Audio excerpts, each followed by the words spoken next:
15 tahun Okezone.com menghadirkan berita secara cepat dan informatif bagi pembacanya. Selamat ulang tahun ke-15 Okezone.com, teruslah memberikan informasi yang terpercaya dan menjadi rujukan masyarakat.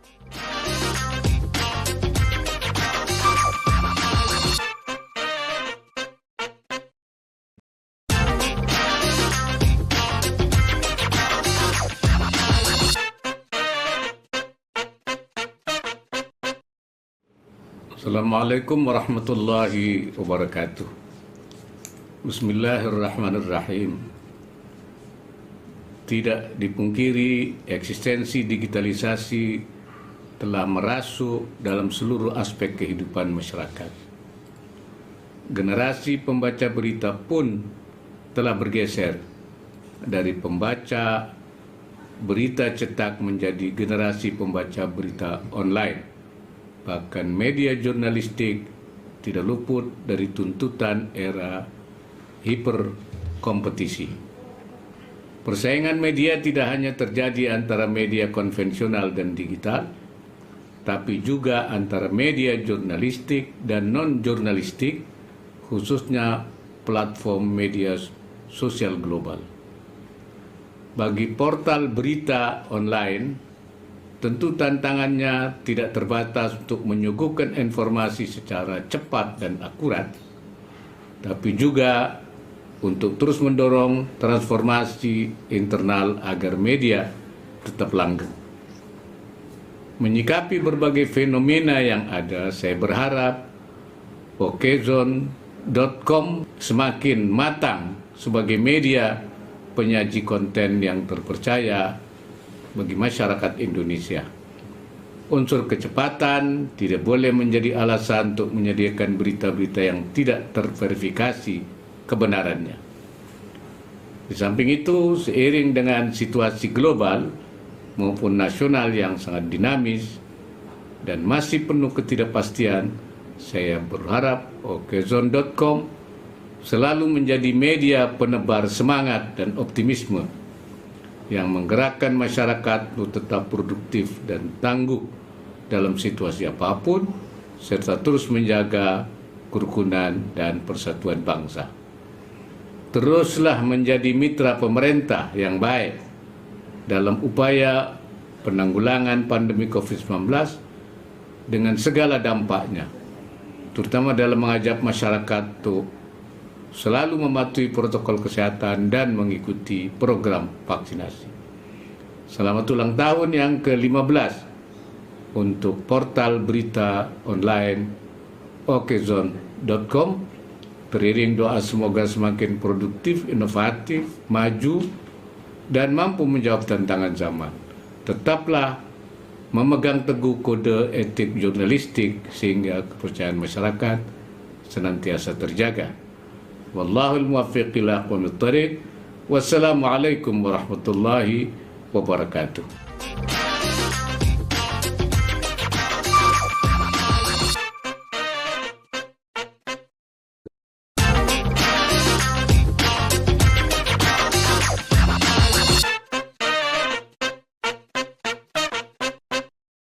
Halo, saya Mahfud MD, Menteri Koordinator Bidang Politik, Hukum, dan Keamanan, mengucapkan selamat ulang tahun yang ke-15 kepada Okezone.com.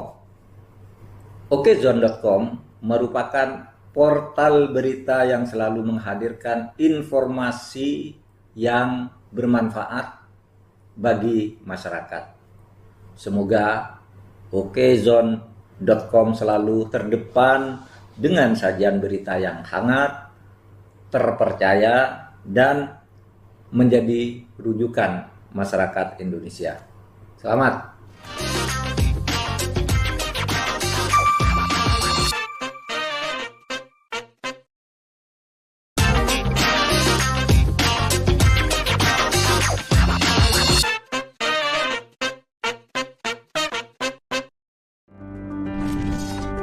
Assalamualaikum warahmatullahi wabarakatuh. Salam sejahtera bagi kita sekalian.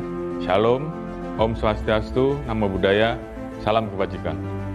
Perkembangan dan pemanfaatan teknologi informasi secara masif telah meningkatkan kecepatan penyebaran informasi sampai pada tatanan masyarakat desa. Penyebaran informasi tersebut tentunya juga tidak terlepas dari kuatnya peran Okezone.com sebagai portal berita online yang senantiasa memberikan pemberitaan yang akurat dan terpercaya. Saya, Jenderal Polisi Dr. Andes Listio Sigit Prabowo MSI, Kepala Kepolisian Negara Republik Indonesia, mengucapkan selamat ulang tahun yang ke-15 Okezone.com. Semoga Okezone.com selalu terdepan dengan sajian berita yang hangat, terpercaya, dan menjadi rujukan bagi masyarakat Indonesia. Okezone.com lengkap cepat beritanya. Sekian dan terima kasih. Wassalamualaikum warahmatullahi wabarakatuh. Om Santi Santi Santi Om. Salam presisi.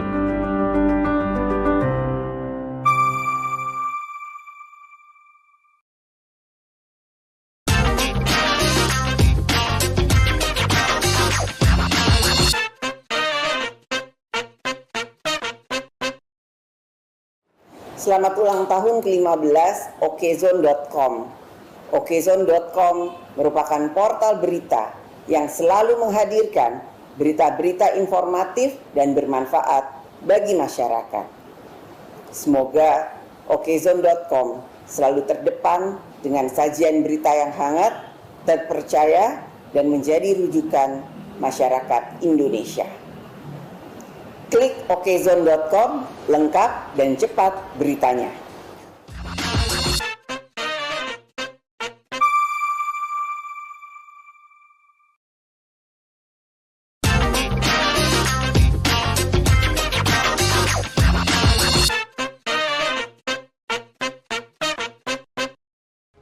Assalamualaikum warahmatullahi wabarakatuh. Saya Bambang Satyo, Ketua MPR Republik Indonesia, mengucapkan selamat ulang tahun yang ke-15 kepada Okezone.com.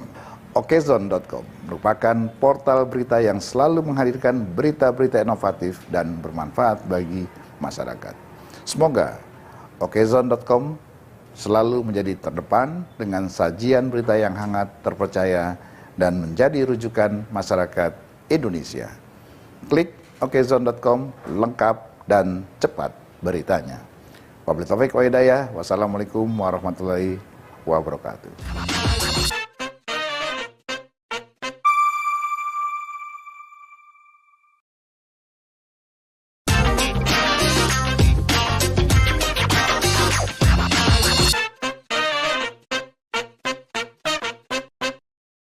Assalamualaikum warahmatullahi wabarakatuh. Sampurasun, saya Ridwan Kamil, Gubernur Jawa Barat, mengucapkan selamat ulang tahun untuk Okezone.com yang ke-15.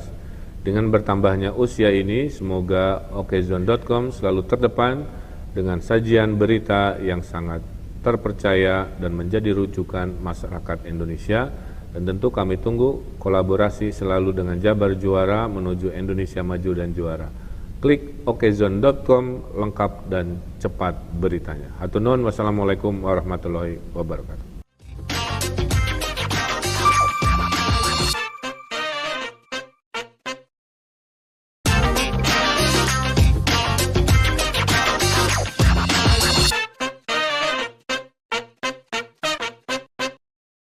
Assalamualaikum warahmatullahi wabarakatuh. Saya Kombes Pol Sambodo Purnomoyogo, SIK MTCP, Dirlantas Polda Metro Jaya. Dengan ini mengucapkan selamat ulang tahun ke-15 untuk Okezone.com. Okezone merupakan portal berita yang selalu menghadirkan berita-berita informatif dan bermanfaat bagi masyarakat. Semoga Okezone selalu terdepan dengan sajian berita yang hangat, terpercaya, dan selalu menjadi rujukan bagi masyarakat Indonesia. Klik Okezone, lengkap cepat beritanya. Selamat buat Okezone.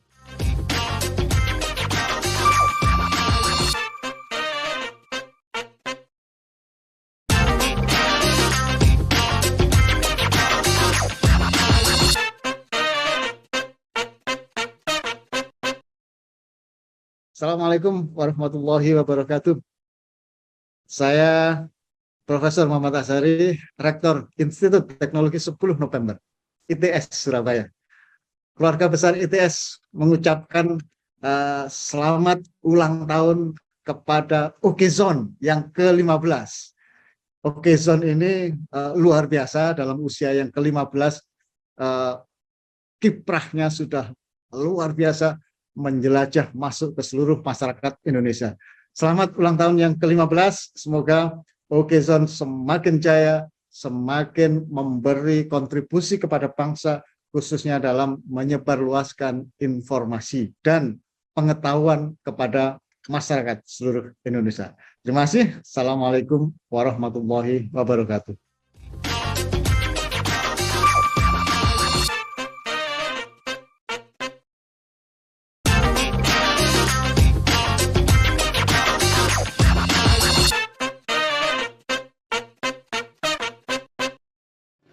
Hai Okezoners, saya Cakrakan. Saya mengucapkan selamat ulang tahun buat Okezone yang ke-15 tahun.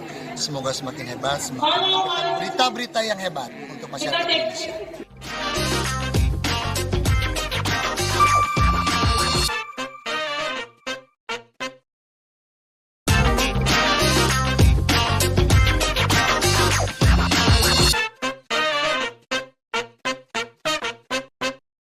Hai, aku Danang mengucapkan selamat ulang tahun yang ke-15 tahun untuk okezone.com.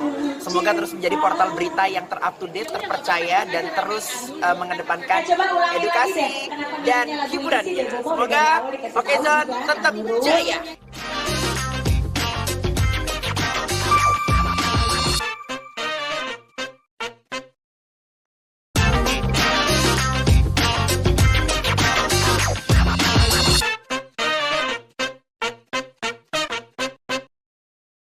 Halo, kami Drive mengucapkan selamat ulang tahun yang ke-15 buat Okezone. Mudah-mudahan makin jaya di udara. Betul. Dan sukses terus. Okezone makin lengkap, cepat beritanya.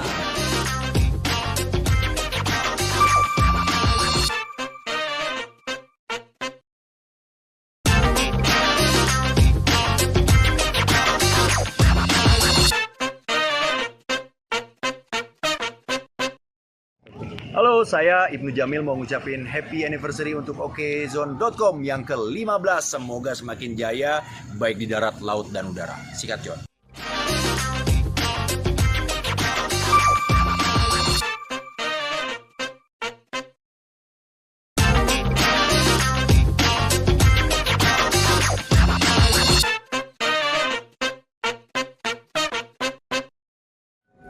Halo, saya Indah Permatasari. Selamat ulang tahun buat Okezone yang ke-15 tahun. Semoga selalu memberikan berita yang akurat dan terpercaya. Semoga semakin lengkap dan cepat beritanya.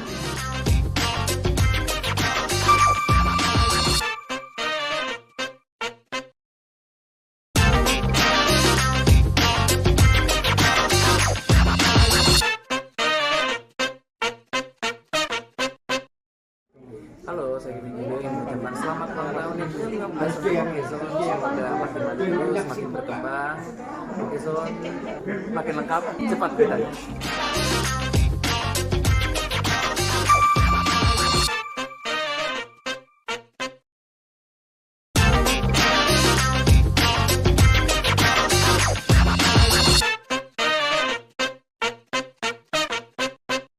Halo, saya Pusakata. Saya ingin mengucapkan selamat ulang tahun yang ke-15 buat Okezone. Semoga menjadi media dengan informasi yang terpercaya, faktual, dan cepat. Okezone, makin cepat, lengkap beritanya.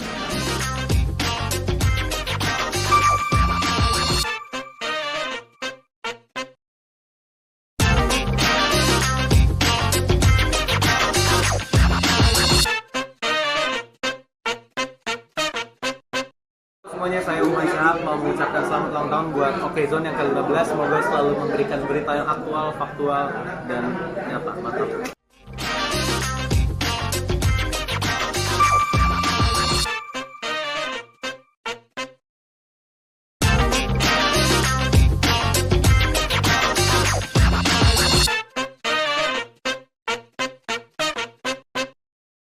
Selamat ulang tahun untuk Okezone yang ke-15 tahun. Sukses terus menjadi platform berita yang luar biasa juga. Pokoknya buat Okezone, sukses selama-lamanya.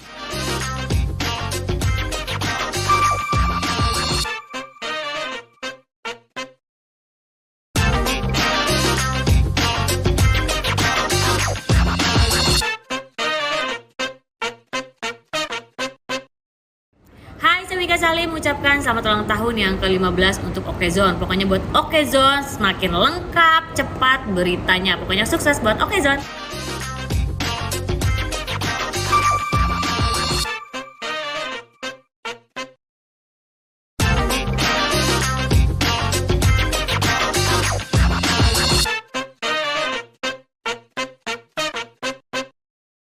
Hai Okezoners, apa kabar? Mudah-mudahan baik ya.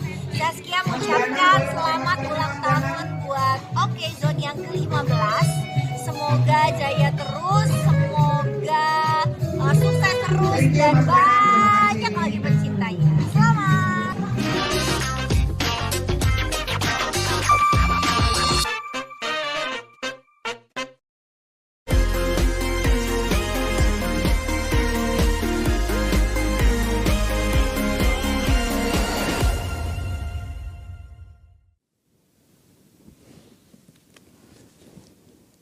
Assalamualaikum warahmatullahi wabarakatuh. Selamat siang buat Anda semuanya. Kita jumpa lagi di webinar Mars Festival dalam rangka ulang tahun portal MNC Group, ulang tahun ke-15 Okezone, ulang tahun ke-4 iNews.id, dan ulang tahun pertama Celebrity ID. Saya Latif Sregar akan menjadi teman Anda hingga pukul 12 siang nanti. Dan hari ini kita akan menghadirkan para pembicara yang hebat-hebat. Ada Bapak Muhammad Nail El Himam, Deputi Bidang Ekonomi Digital dan Produk Kreatif Kemenparekraf. Ada Founder and CEO Abbank, Wafa Taptazani, CEO Collectible, Pungkas Riandika, dan pelaku NFT Ghazali Everyday. Sebelum kita memulai acara ini, mari kita bersama-sama menegakkan kepala dan bersikap sempurna untuk mendengarkan lagu kebangsaan Indonesia Raya.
Di sesi pertama ini, kita akan melaksanakan webinar dengan mengangkat tema Young Entrepreneurship, How to be an Excellent Young Entrepreneur in Metaverse. Dan sebagai pembuka, sebagai kami sampaikan bahwa acara ini bisa Anda saksikan secara live di portal-portal MNC Group di okezone.com, inews.id, dan celebrity.id. Dan itu bisa Anda saksikan dengan menyisakan sedikit pulsa Anda. Kami ucapkan terima kasih kepada XL Prioritas yang sudah mendukung terselenggaranya acara ini. Ada info menarik buat kalian semua, hanya dengan Rp90.000 sudah bisa daftar untuk menjadi pelanggan XL Prioritas sekaligus menikmati unlimited internet dan diskon hingga 60% selama 2 bulan. Nah, jadi langsung daftar dan kemudian aktifkan datanya bisa langsung mengikuti webinar pada hari ini. Di kesempatan pertama, kita sudah bergabung bersama dengan Pak Muhammad Neil Himam, Deputi Bidang Ekonomi Digital dan Produk Kreatif. Kepada Pak Neil kami persilakan. Ya, kita menunggu sambungan dengan Pak Neil. Jadi pada hari ini selain Pak Neil, nanti ada pembicaranya adalah seorang pelaku metaverse dan juga ahli-ahli metaverse untuk menjelaskan kepada kita apa itu dunia baru. Pak Muhammad Neil Himam, selamat siang. Selamat siang, Mas. Ya, langsung saja Pak. Baik, terima kasih sudah bergabung, kami persilakan untuk membuka acara ini. Baik, terima kasih. Yang saya hormati Bapak Haritanu Sudibyo, Executive Chairman MNC Group, Bapak Anies Baswedan, Gubernur Provinsi DKI Jakarta, Ibu Khofifah Indar Parawansa, Gubernur Provinsi Jawa Timur, Bapak Bima Yudhistira, Direktur Selios, Mas Wafa Tazani, Co-Founder dan Chairman VC Gamers, Founders dan CEO Upbanks, kemudian Mas Pungkas Riandika, CEO Collectible, Indonesia First Curated NFT Marketplace, Mas Sultan Gustaf Al-Ghazali atau Ghazali Everyday, pelaku NFT, dan tentunya yang berbahagia para peserta webinar Celebrating OKZone.com 50th Anniversary. Assalamualaikum warahmatullahi wabarakatuh. Shalom, salam sejahtera untuk kita semua. Om Swastiastu, Namo Buddhaya, salam kebajikan, salam sehat, salam Indonesia maju, penuh semangat. Saya awali sambutan kali ini dengan mengucapkan selamat ulang tahun kepada OKZone.com yang ke-15, portal asli Indonesia yang terpercaya, tercepat, dan terlengkap. Makin jaya OKZone.com.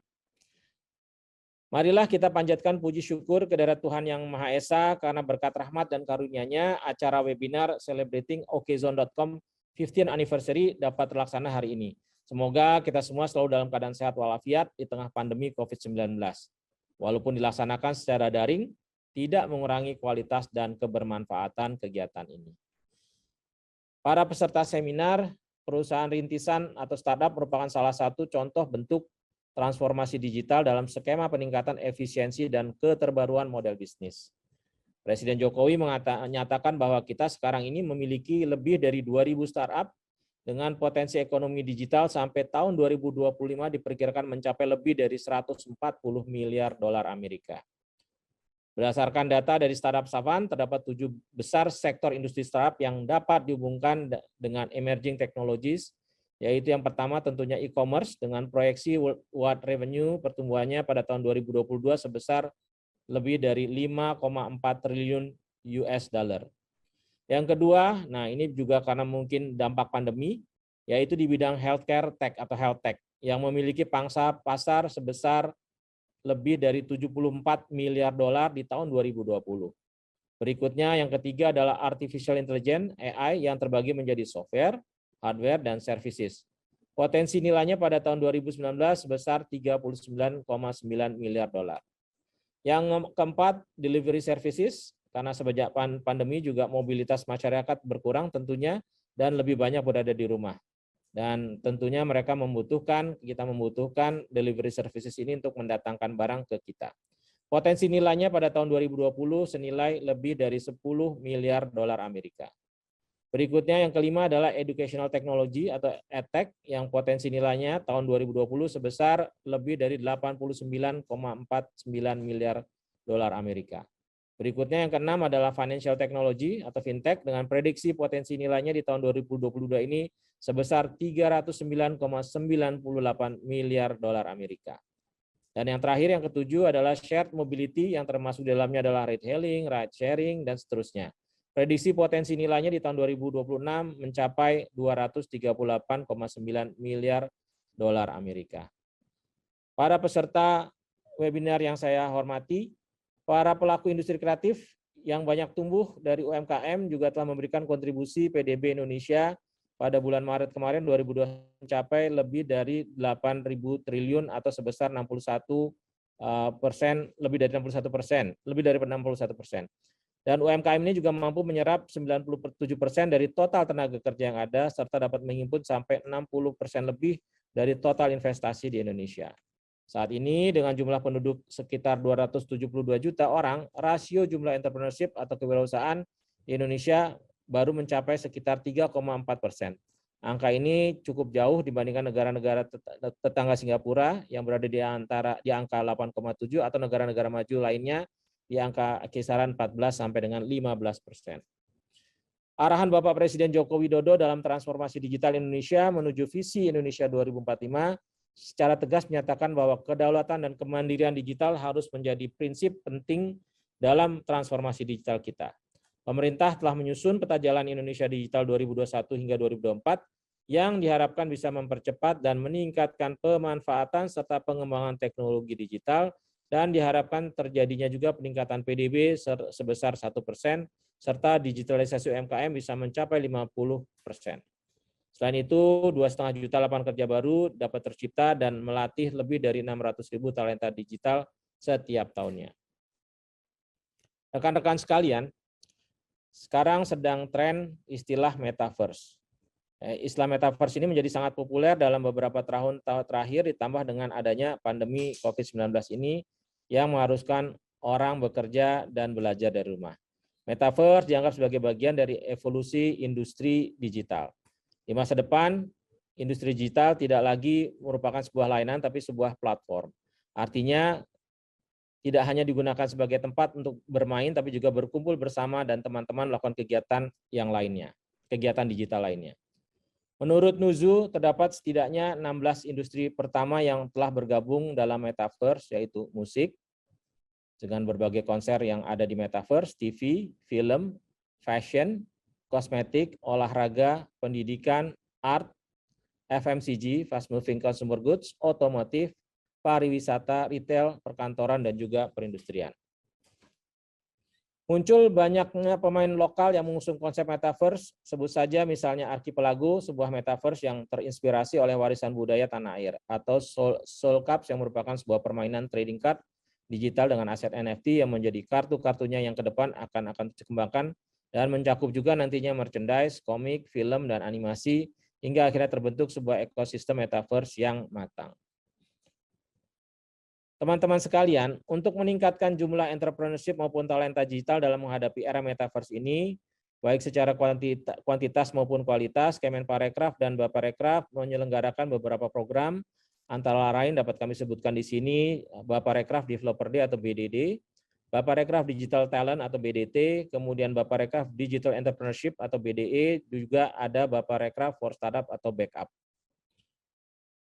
Sekali lagi sebagai penutup, saya atas nama Kemenparekraf mengucapkan selamat mengikuti webinar Celebrating OKZone 15th Anniversary yang partnership How to be an Excellent Youngpreneur in Metaverse. Dan saya juga mengajak seluruh lapisan masyarakat untuk dapat berkolaborasi dan bersinergi dengan segala stakeholder terkait guna meningkatkan skill, kreativitas, dan kecakapan kita dalam menghadapi situasi pandemi saat ini.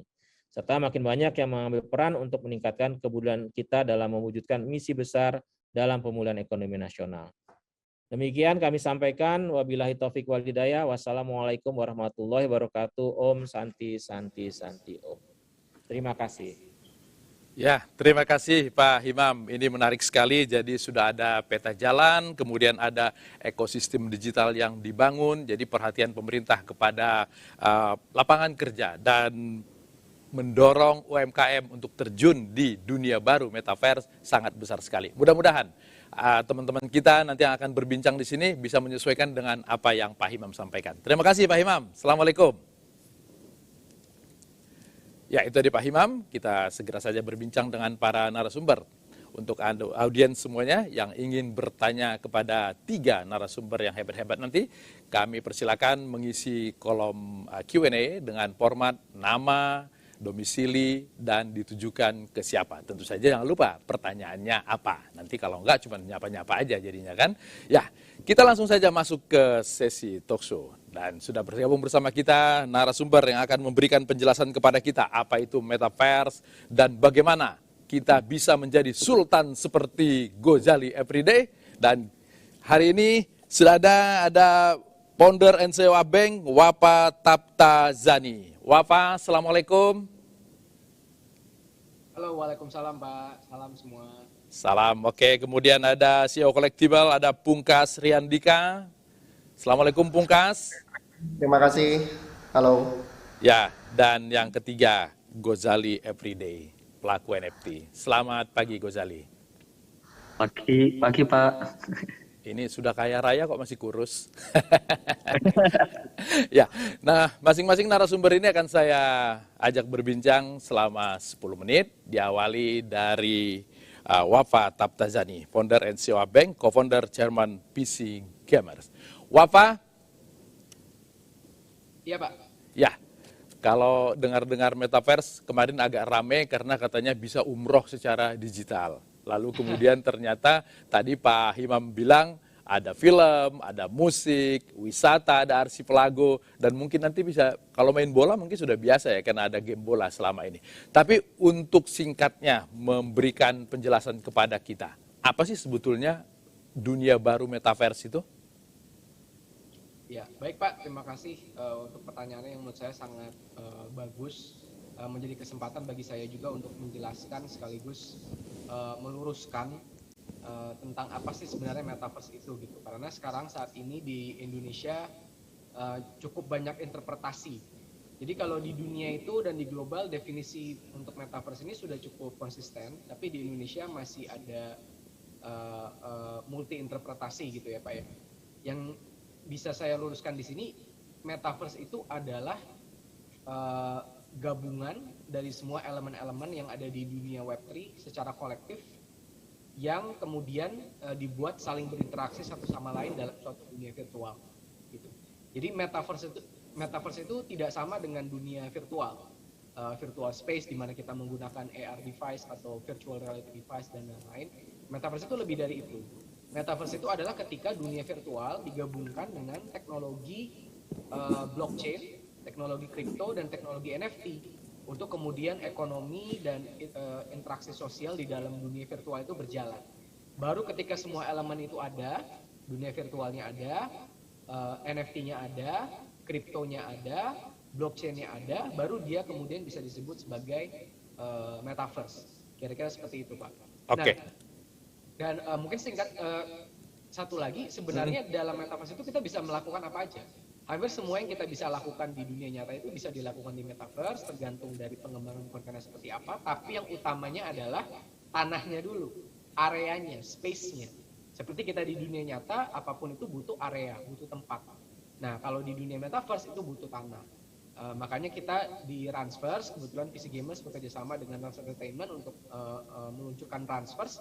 Nanti yang pertama kita lakukan adalah melakukan penjualan plot tanahnya di dalam metaverse Transverse ini. Itu yang menjadi langkah awal. Siapa yang menjadi pemilik space atau area di dalam Transverse. Nah, nanti ke depannya pengembangan konten dan pengembangan dan lain-lainnya, teknologinya itu akan mengikuti. Mungkin seperti itu Pak. Bisa saya Oke, jadi ada virtual, kemudian harus ada jual beli barangkali gitu ya, supaya sama seperti dunia nyata, dan ada mata uang yang bisa ditransaksikan di sana. Baru itu disebut dengan metaverse. Baik, Wafa, Anda kan lulus dari sekolah yang bagus di Cambridge, kemudian sudah bekerja di banyak sekali tempat. Sekarang Anda terjun di dunia metaverse. Sebesar apa keyakinan Anda bahwa metaverse ini akan besar nanti di belakang hari? Menurut saya akan sangat-sangat besar, karena metaverse ini sebenarnya adalah manifestasi internet dalam bentuk lanjutannya, Pak. Gitu. Jadi yang kita kenal selama ini Web 1.0, di mana internet itu menjadi wadah informasi ditransmit secara satu arah, gitu ya. Kemudian Web 2.0 di mana internet menjadi wadah untuk informasi itu ditransmit secara dua arah. Nah, kalau di Web 3.0 ini informasi ditransmit secara decentralized, terdesentralisasi, tidak ada central authority dan ke semua arah gitu. Jadi semua partisipan di dalam Web 3.0 itu menjadi seperti pemilik gitu. Dia memiliki suara di dalam sistemnya gitu. Metaverse ini ya sebenarnya manifestasi dari internet dalam bentuk lanjutannya. Jadi bisa dibilang akan menjadi paling tidak sama besarnya seperti internet sekarang, dan mungkin menjadi lebih besar lagi karena akan lebih banyak lagi yang bisa dilakukan gitu. Kalau di Web 2.0 mungkin kita hanya tahu dunia dua dimensi gitu ya, di mana kita bisa misalnya membuat video, menggambar, membuat game, menulis, membuat musik dan lain-lain. Nanti di dalam metaverse yang dimana sebenarnya internet dalam 3 dimensi intinya gitu ya. yang running di blockchain bisa menjadi lebih advance lagi, bukan hanya sekedar membuat musik tapi bisa perform musik secara virtual, bukan hanya membuat video tapi bisa berinteraksi secara real time gitu, melakukan conference dan lain-lain. Jadi bisa menjadi sangat besar, paling tidak sebesar internet sekarang, tapi bisa menjadi jauh lebih besar lagi, Pak. Oke, ini kan kita hari ini bagaimana membuat orang bisa menjadi seorang entrepreneur dengan dunia baru yang diceritakan Wafa tadi. Kalau sekarang kan misalnya ada orang berbisnis di UMKM dengan web 2.0, ada dia bikin live IG misalnya, kemudian ada orang beli lalu dia kirim uangnya. Nah, kalau di web seri ketiga ini, apa yang membedakan? Apa yang kemudian bisa ladang baru bagi para pelaku UMKM itu untuk memanfaatkan metaverse tersebut? Iya, betul. Jadi yang namanya metaverse tadi sudah saya sebutkan, itu harus ada aktivitas ekonomi yang terjadi di blockchain gitu ya Pak ya. Nah, aktivitas ekonomi itu kan berarti ada supply, ada demand. Ada yang jual, ada yang beli. Ada yang menyediakan, ada yang mewadahi gitu ya Pak ya. Nah, sebenarnya segala bentuk aktivitas ekonomi di dunia nyata itu nantinya nggak langsung sekarang ya Pak ya, mungkin dalam waktu 5, 10, 15 tahun ke depan semuanya harusnya akan bisa dilakukan di metaverse gitu. Jadi kalau yang bentuk paling simpelnya seperti misalnya dagang gitu ya Pak ya, dagang barang-barang yang tadinya dulu orang dagang offline, sekarang dagang online di e-commerce, ke depannya bisa berdagang di metaverse gitu. Jadi menjual barang-barang yang memang mereka punya. Barang-barangnya bisa barang digital yang memang digunakan di dalam metaverse atau barang fisik gitu. Jadi sebenarnya nanti di metaverse bentuk previewnya atau simulasinya ketika kita membeli, nanti di dunia nyata otomatis dia terkirim ke alamat rumah si yang melakukan pembelian. Bisa seperti itu. Atau bisa yang sifatnya jasa, Pak. Jadi kalau jasa itu ya di dunia nyata kita tahu jasa misalnya desain rumah, jasa mendesain baju gitu ya, jasa misalnya mendesain mapping tanah dan lain-lain gitu. Itu semua nanti akan bisa juga dilakukan di metaverse, terutama yang ingin kita lakukan di Transverse itu nanti menggunakan token VCG, orang bisa memperdagangkan barang dan jasanya. Orang bisa mendesain rumah, mendesain bangunan, mendesain tanah, mendesain baju, fashion, mendesain avatar gitu ya, bahkan mungkin mendesain kendaraan nanti ke depannya. Dan itu aktivitas ekonomi yang terjadi di blockchain di dalam Transverse menggunakan token VCG gitu. Token VCG tetap menggunakan rupiah awalnya. Jadi saat ini token VCG bisa dibeli di Indodax untuk masyarakat Indonesia menggunakan rupiah. Gitu. Jadi aktivitas ekonomi yang terjadi ini sebenarnya ya nanti akan bisa memberikan dampak yang nyata ke dunia nyata. Karena nantinya jasa dan barang yang diperdagangkan di dunia nyata itu bisa dibawa ke metaverse. Tapi nggak sekaligus ya Pak ya, yang namanya proses. Semuanya pasti nanti yang awal-awal akan yang mudah transisi dulu dari dunia nyata ke metaverse, tapi kedepannya akan pelan-pelan banyak sekali yang bisa dibawa ke metaverse. Seperti itu. Ya, walaupun ini proses, kalau kita tidak mulai dari sekarang nanti kita terlambat. Kalau sampai 5 tahun lagi orang mulai, orang sudah beraksi baru kita mulai ya Wafa ya. Oke, baik.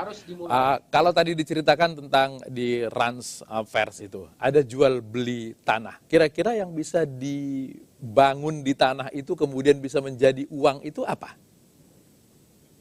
Iya, jadi pertama tentunya kalau misalnya kita membeli tanah kan nanti ada kenaikan harga tanahnya Pak. Ada capital gain gitu ya Pak ya.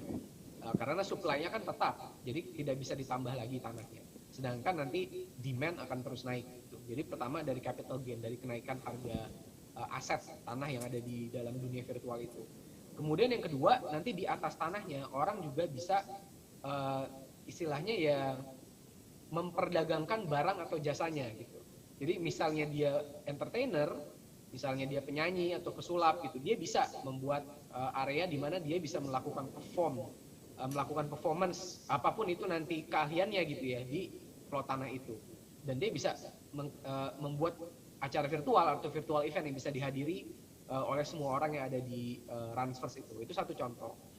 Tapi ada juga yang sifatnya seperti jadi saat ini di VCG itu ada fitur staking. Jadi orang bisa mengunci jumlah VCG-nya dan nanti mendapatkan passive income.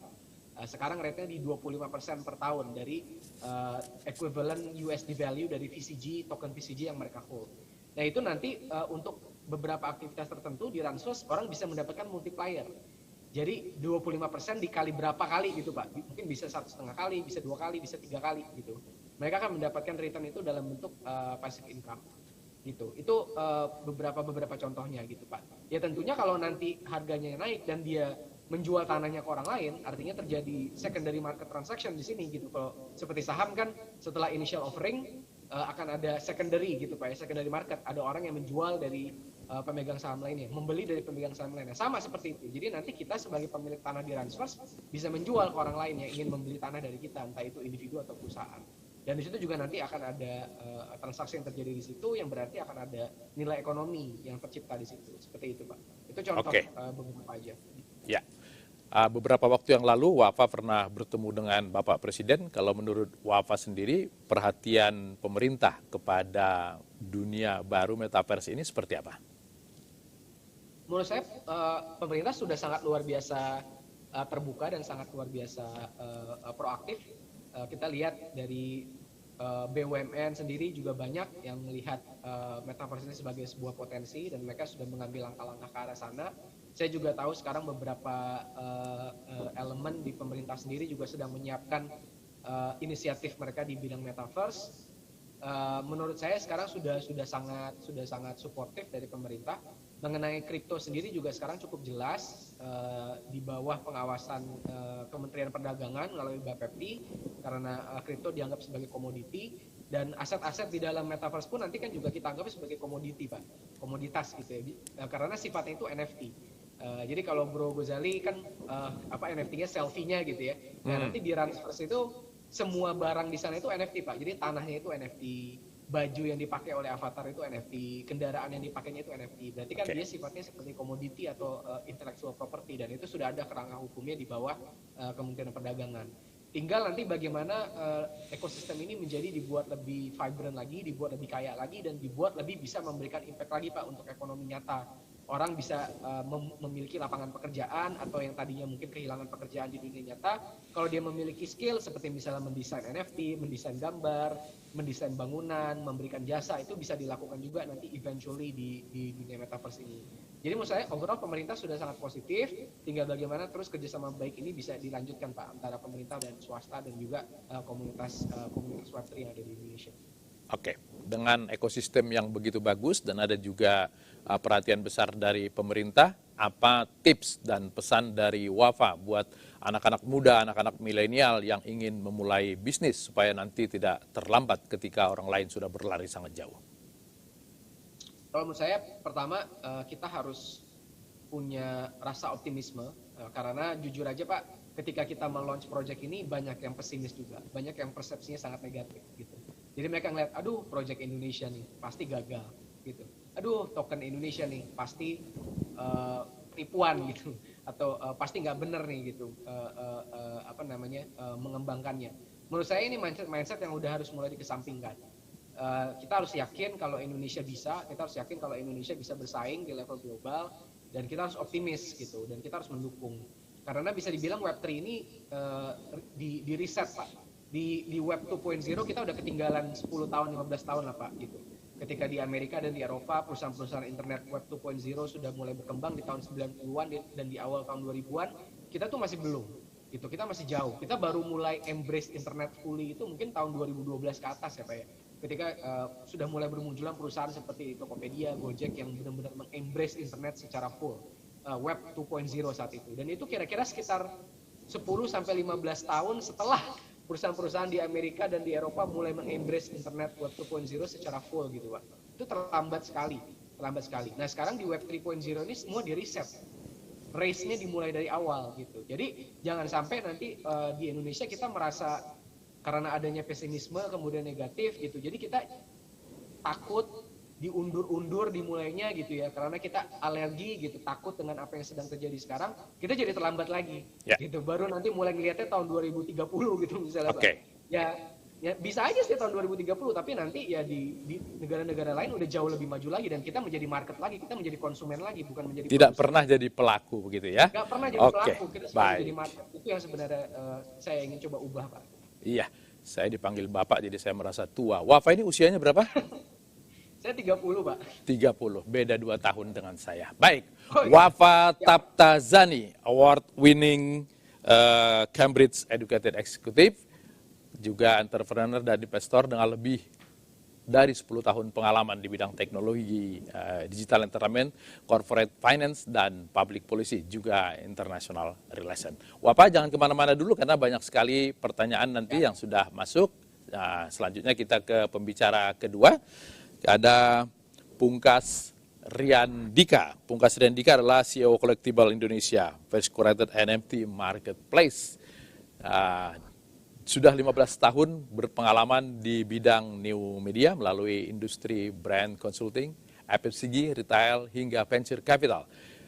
Pungkas ini pernah mendapat penghargaan dari Pinastika Advertising Festival dan Citra Pariwara sebagai insan kreatif berprestasi, hingga terpilih juga sebagai Digital Marketing and Social Media Award oleh grup majalah Mix Marketing. Saat ini Pungkas aktif di Kadin, bidang riset dan teknologi, juga terjun sebagai wirausaha dalam membangun Collectible sebagai NFT marketplace terkurasi pertama di Indonesia. Pungkas usianya berapa? Saya 37, Pak. Dekat-dekat juga dengan saya berarti ya. Oke, Pungkas, dengan pengalaman yang begitu panjang di beberapa tempat dan sekarang Anda terjun di dunia baru ini, jelaskan dulu kerjaan Anda itu sekarang apa? Wow, oke. Saya bertemu dengan para brand untuk memberikan advice, terutama di bidang transformasi bisnis. Yang saat ini sekarang fokusnya adalah di bidang blockchain, penggunaan utilitas teknologi blockchain. Fokusnya adalah untuk NFT, Pak. Jadi banyak bertemu dengan rekan-rekan, salah satunya dengan tim MNC juga nih. Teman-teman MotionPay, teman-teman Mediate. Halo, selamat pagi. Oke, ini hadir semua di sini dari MotionPay juga Mediate. Jadi Anda itu ada sebagai penyambung antara orang yang berjualan dengan orang yang pembeli atau bagaimana? Betul. Jadi collectible ini adalah fokus kami memang sebagai kami menyebutnya adalah airport gitu. Jadi kami bertemu dengan brand, bertemu dengan yayasan, entitas, NGO, korporasi, asosiasi, banyak entitas-entitas B2B gitu untuk mempertemukan mereka dengan masyarakat yang akan kita bawa ke dalam ranah virtual experience gitu. Nah, virtual experience ini termasuk pemanfaatan NFT dan utilitasnya dan sekaligus juga jembatan menuju ke metaverse. Nah, jadi buat kami NFT yang kami bentuk di collectible.com itu adalah tiket menuju ke metaverse. Makanya Collectible memposisikan diri juga sebagai airport gitu. Jadi sebagai airport berarti tempat orang menuju ke satu tempat. Betul, jadi kami mempertemukan masyarakat dengan sebuah solusi utilitas NFT. Kami melihat bahwa NFT itu untuk menjadi sebuah bisnis yang sustain harus ada 3 elemen, Mas. Pertama itu adalah rarity atau scarcity atau kelangkaan. Yang kedua adalah komunitas. Yang ketiga adalah utilitas. Nah, utilitas ini adalah faktor terakhir yang paling penting yang mungkin kita sempat ketinggalan atau simpelnya adalah apa sih manfaatnya kalau saya memiliki sebuah NFT ini? Saya beli ini lalu dapat apa? Nah, utilitas ini yang kemudian menjadi salah satu peran penting yang kami utamakan di dalam Collectible, yaitu pada saat kami berbicara dengan para pemilik IP, contohnya musisi, mereka pencipta lagu, kemudian ada lagi mungkin seniman atau mungkin para pemilik IP seperti pembuat film gitu, atau juga penyelenggara olahraga. Nah, kenapa ini menjadi jembatan? Kenapa kemudian Collectible mempertemukan antara pemilik IP atau pemilik bisnis? IP adalah intellectual property, jadi mereka memang memiliki hak terhadap penciptaan karya tersebut gitu. Jadi ini saya beri contoh, saat ini kami bekerja sama dengan Indonesia Basketball League. Itu adalah penyelenggara basket terbesar di Indonesia, satu-satunya. Mungkin kalau di luar namanya NBA. Nah, menarik adalah setiap slam dunk, setiap layup, setiap 3 point yang diciptakan gitu, itu adalah sebuah momen yang tidak bisa digantikan. Nah, jadi kelangkaan itu ada di situ. Sedangkan penikmatnya atau penontonnya adalah para komunitas basket. Nah, kurang satu nih. Kalau seandainya punya NFT-nya basket, lalu bisa diapain? Nah, kami di Collectible kemudian memberikan manfaat buat mereka yang membeli NFT basket di kami. Ini hanya sekedar contoh ya. Dan bisa mendapatkan private selling, bisa beli jersey tertentu yang tidak ada dijual di toko lainnya, bisa mendapatkan tiket game gratis, bisa Zoom call dengan atlet, bisa 3-on-3 dengan si atlet tersebut kalau punya 5 NFT. Kalau punya 10 NFT, maka Anda bisa menghabiskan waktu seharian dengan si atlet tersebut. Jadi kami berharap Collectible bisa menyelesaikan problem di masyarakat, buat masyarakat yang kesulitan untuk memahami apa sih manfaat untuk memiliki NFT. Gitu kira-kira, Mas. Ya, selain dari soal pemahaman, kira-kira sesiap apa sebetulnya publik kita untuk kemudian bisa beralih ke NFT tadi itu? Sukses buat Collectible ini adalah saat emak-emak pakai daster dan nyetir Matic gitu ya, punya NFT.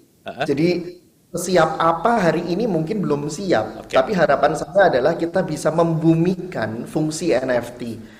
Jadi memang kalau kita menggunakan cara masuk ke masyarakat gitu dengan NFT adalah non-fungible token yang tersimpan dalam blockchain, terdecentralized, tercetak dalam smart contract, mungkin agak susah dipahami. Ya, jadi makanya kami di Collectible akhirnya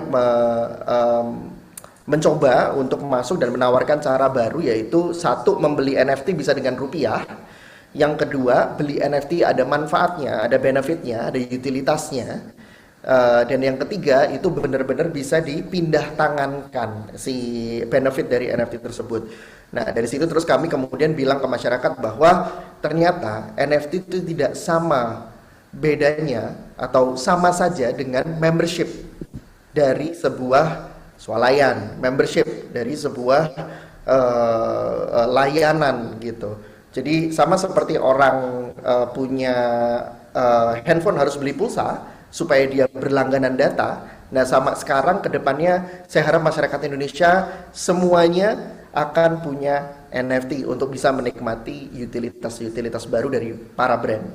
Oke, mungkin ketika dulu banyak orang pegang e-money, ketika hanya gunanya untuk jalan tol, tidak banyak yang punya. Lalu kemudian orang punya e-wallet, juga aneh saat itu. Sekarang semua orang punya. Nanti suatu saat akan semua orang punya NFT, termasuk ibu-ibu pakai daster tadi itu ya. Saya nggak tahu juga kenapa contohnya ibu-ibu pakai daster ya. Saya agak suka lihat perempuan pakai daster.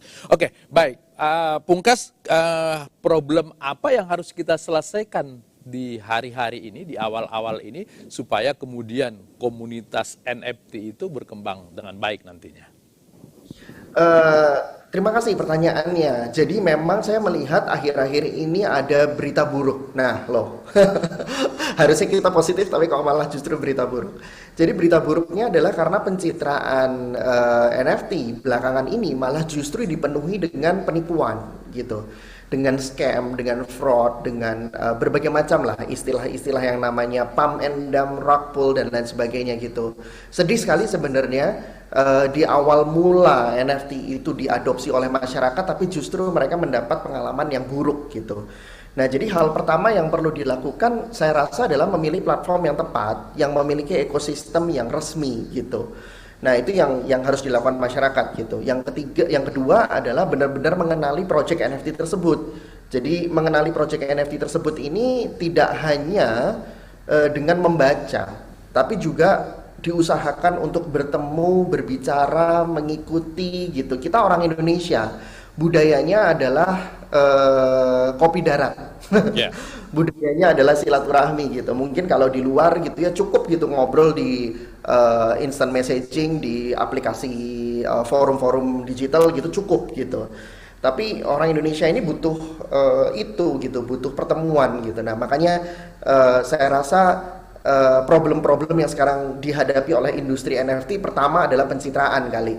Susah, nggak ngerti itu artinya apa gitu, dan katanya banyak penipuan. Nah, saya rasa butuh peran dari ya sebagai entrepreneur yang memiliki fokus bisnis di sini dan melihat bahwa ini akan membawa keuntungan untuk ekosistem. Saya melihat banyak peran serta para pemain bisnis, pemerintah, dan juga para aktivis juga untuk bersama-sama satu suara untuk mengembalikan lagi pencitraan positif atau manfaat utama dari NFT. Begitu, Mas. Oke, saya sebetulnya dari tadi mau nanya ini soal penipuan ini. Untung Pungkas lebih dulu memulainya karena saat ini kan sedang ramai penipuan yang dilakukan orang menggunakan wahana digital seperti ini. Nah, ke depannya supaya kemudian orang yakin bahwa NFT ini bukan seperti yang sekarang lagi ramai binary option itu kira-kira perbedaan mendasarnya itu di mana, Pungkas? Wah, Mas, ini pertanyaannya nggak ada yang gampang ya. Perbedaan utamanya adalah mari tidak melihat NFT itu sebagai investasi, gitu. Karena tidak ada yang bisa menjamin dengan memiliki NFT Anda akan untung. Itu dulu. Jadi lepaskan image, lepaskan pemahaman bahwa punya NFT akan dapat cuan. Itu dulu. Jadi sesi setelah ini adalah ngobrol dengan orang yang dapat cuan dan menjadi sultan. Tapi tidak semuanya akan berakhir seperti itu gitu. Nah, jadi kalau seandainya Anda mau memulai dengan memiliki sebuah NFT, saran saya mulailah dengan mengkoleksi sesuai dengan hobi Anda. Oke. Jadi misalnya Anda punya hobi olahraga gitu. Jadi nanti collectible akan segera launching dengan teman-teman di Olimpiade gitu. Jadi kita akan segera punya NFT Susi Susanti mencium medali emas untuk pertama kali. Nah, itu akan ada di collectible nanti. Nah, kalau Anda suka badminton, kemudian Anda suka menyimpan momen-momen penting gitu. Nah, itu nanti Anda bisa memulainya dari situ. Nah, milikilah NFT sebagai barang koleksi. Kalau seandainya itu dijual dan kemudian dapat untung dari sana, ya syukurlah, selamat. Tapi jangan gunakan mindset bahwa kita pasti akan untung dan NFT adalah investasinya. Bukan. Utamakan sebagai saya punya NFT karena saya menyukai gitu. Jadi misalnya saya suka traveling, saya akan kumpulkan NFT yang berupa destinasi wisata di Indonesia. Nah, kalau saya suka kuliner, saya suka kartun, anime dan lain sebagainya, kumpulkan sesuai interest Anda. Nah, setelah dari sana dapat, baru kemudian Anda keep dan nikmati utility-nya. Dengan cara apa? Ngobrol dengan komunitas, Anda menjadi tambah wawasan, Anda lebih menikmati koleksi Anda gitu. Nah, baru kemudian saya rasa keuntungan utama atau investasi utamanya adalah pada saat Anda mendapatkan pengalaman baru dan ilmu baru gara-gara punya NFT tersebut. Gitu, Mas. Oke. Jadi tidak semua karena Gojali sudah berhasil mengumpulkan uang dari selfie setiap hari, bukan berarti kalau kemudian kita selfie setiap hari kita akan bisa sekaya Gojali nantinya gitu ya. Oke, saya melihat tadi data bahwa Pungkas ini pernah bikin gerakan sosial lagu anak-anak Mari Menyanyi. Kalau lagu bisa jadi NFT nggak? Ya, pertama kita mulai dari problem dulu di industri musik. Mungkin orang yang selalu naik tentang industri musik adalah royaltinya. Selalu ada problem di mana saya sebagai artis, sebagai seniman, sebagai penyanyi, pada saat lagu saya diputar di warung sana, saya dapat sesuatu atau tidak. Nah, problem ini diselesaikan oleh blockchain dan NFT. Nah, jadi NFT itu punya satu fitur yang namanya smart contract. Nah, smart contract adalah sebuah syarat dan ketentuan dari penggunaan pada saat orang memiliki NFT tersebut. Nah, itu disepakati oleh penerbit, pemilik, dan oleh seluruh komunitas. Nah, bila sesuatu terjadi, maka komunitas bisa menaikkan problem itu. Dan orang juga akan mematuhi itu secara teknologi gitu.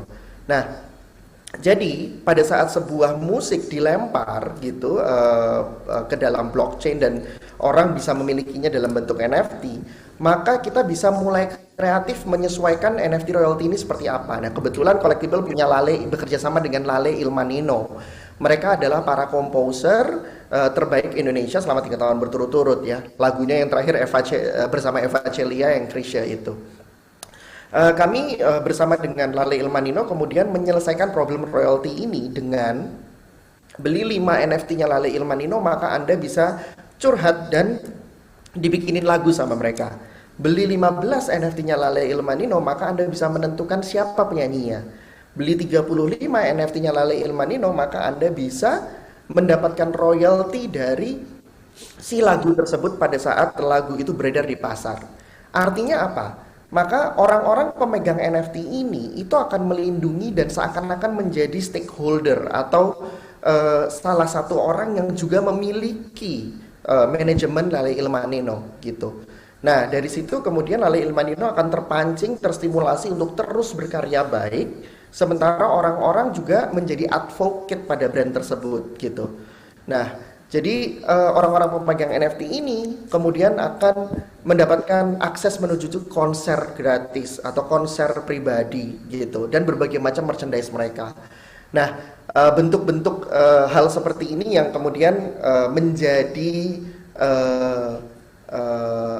saya bilang end game gitu, bahwa NFT ini arahnya akan menjadi community oriented approach bagi setiap brand yang akan segera masuk ke dalam ekosistem NFT. Jadi saya rasa musik akan juga banyak terselesaikan problem-problemnya gitu, Mas.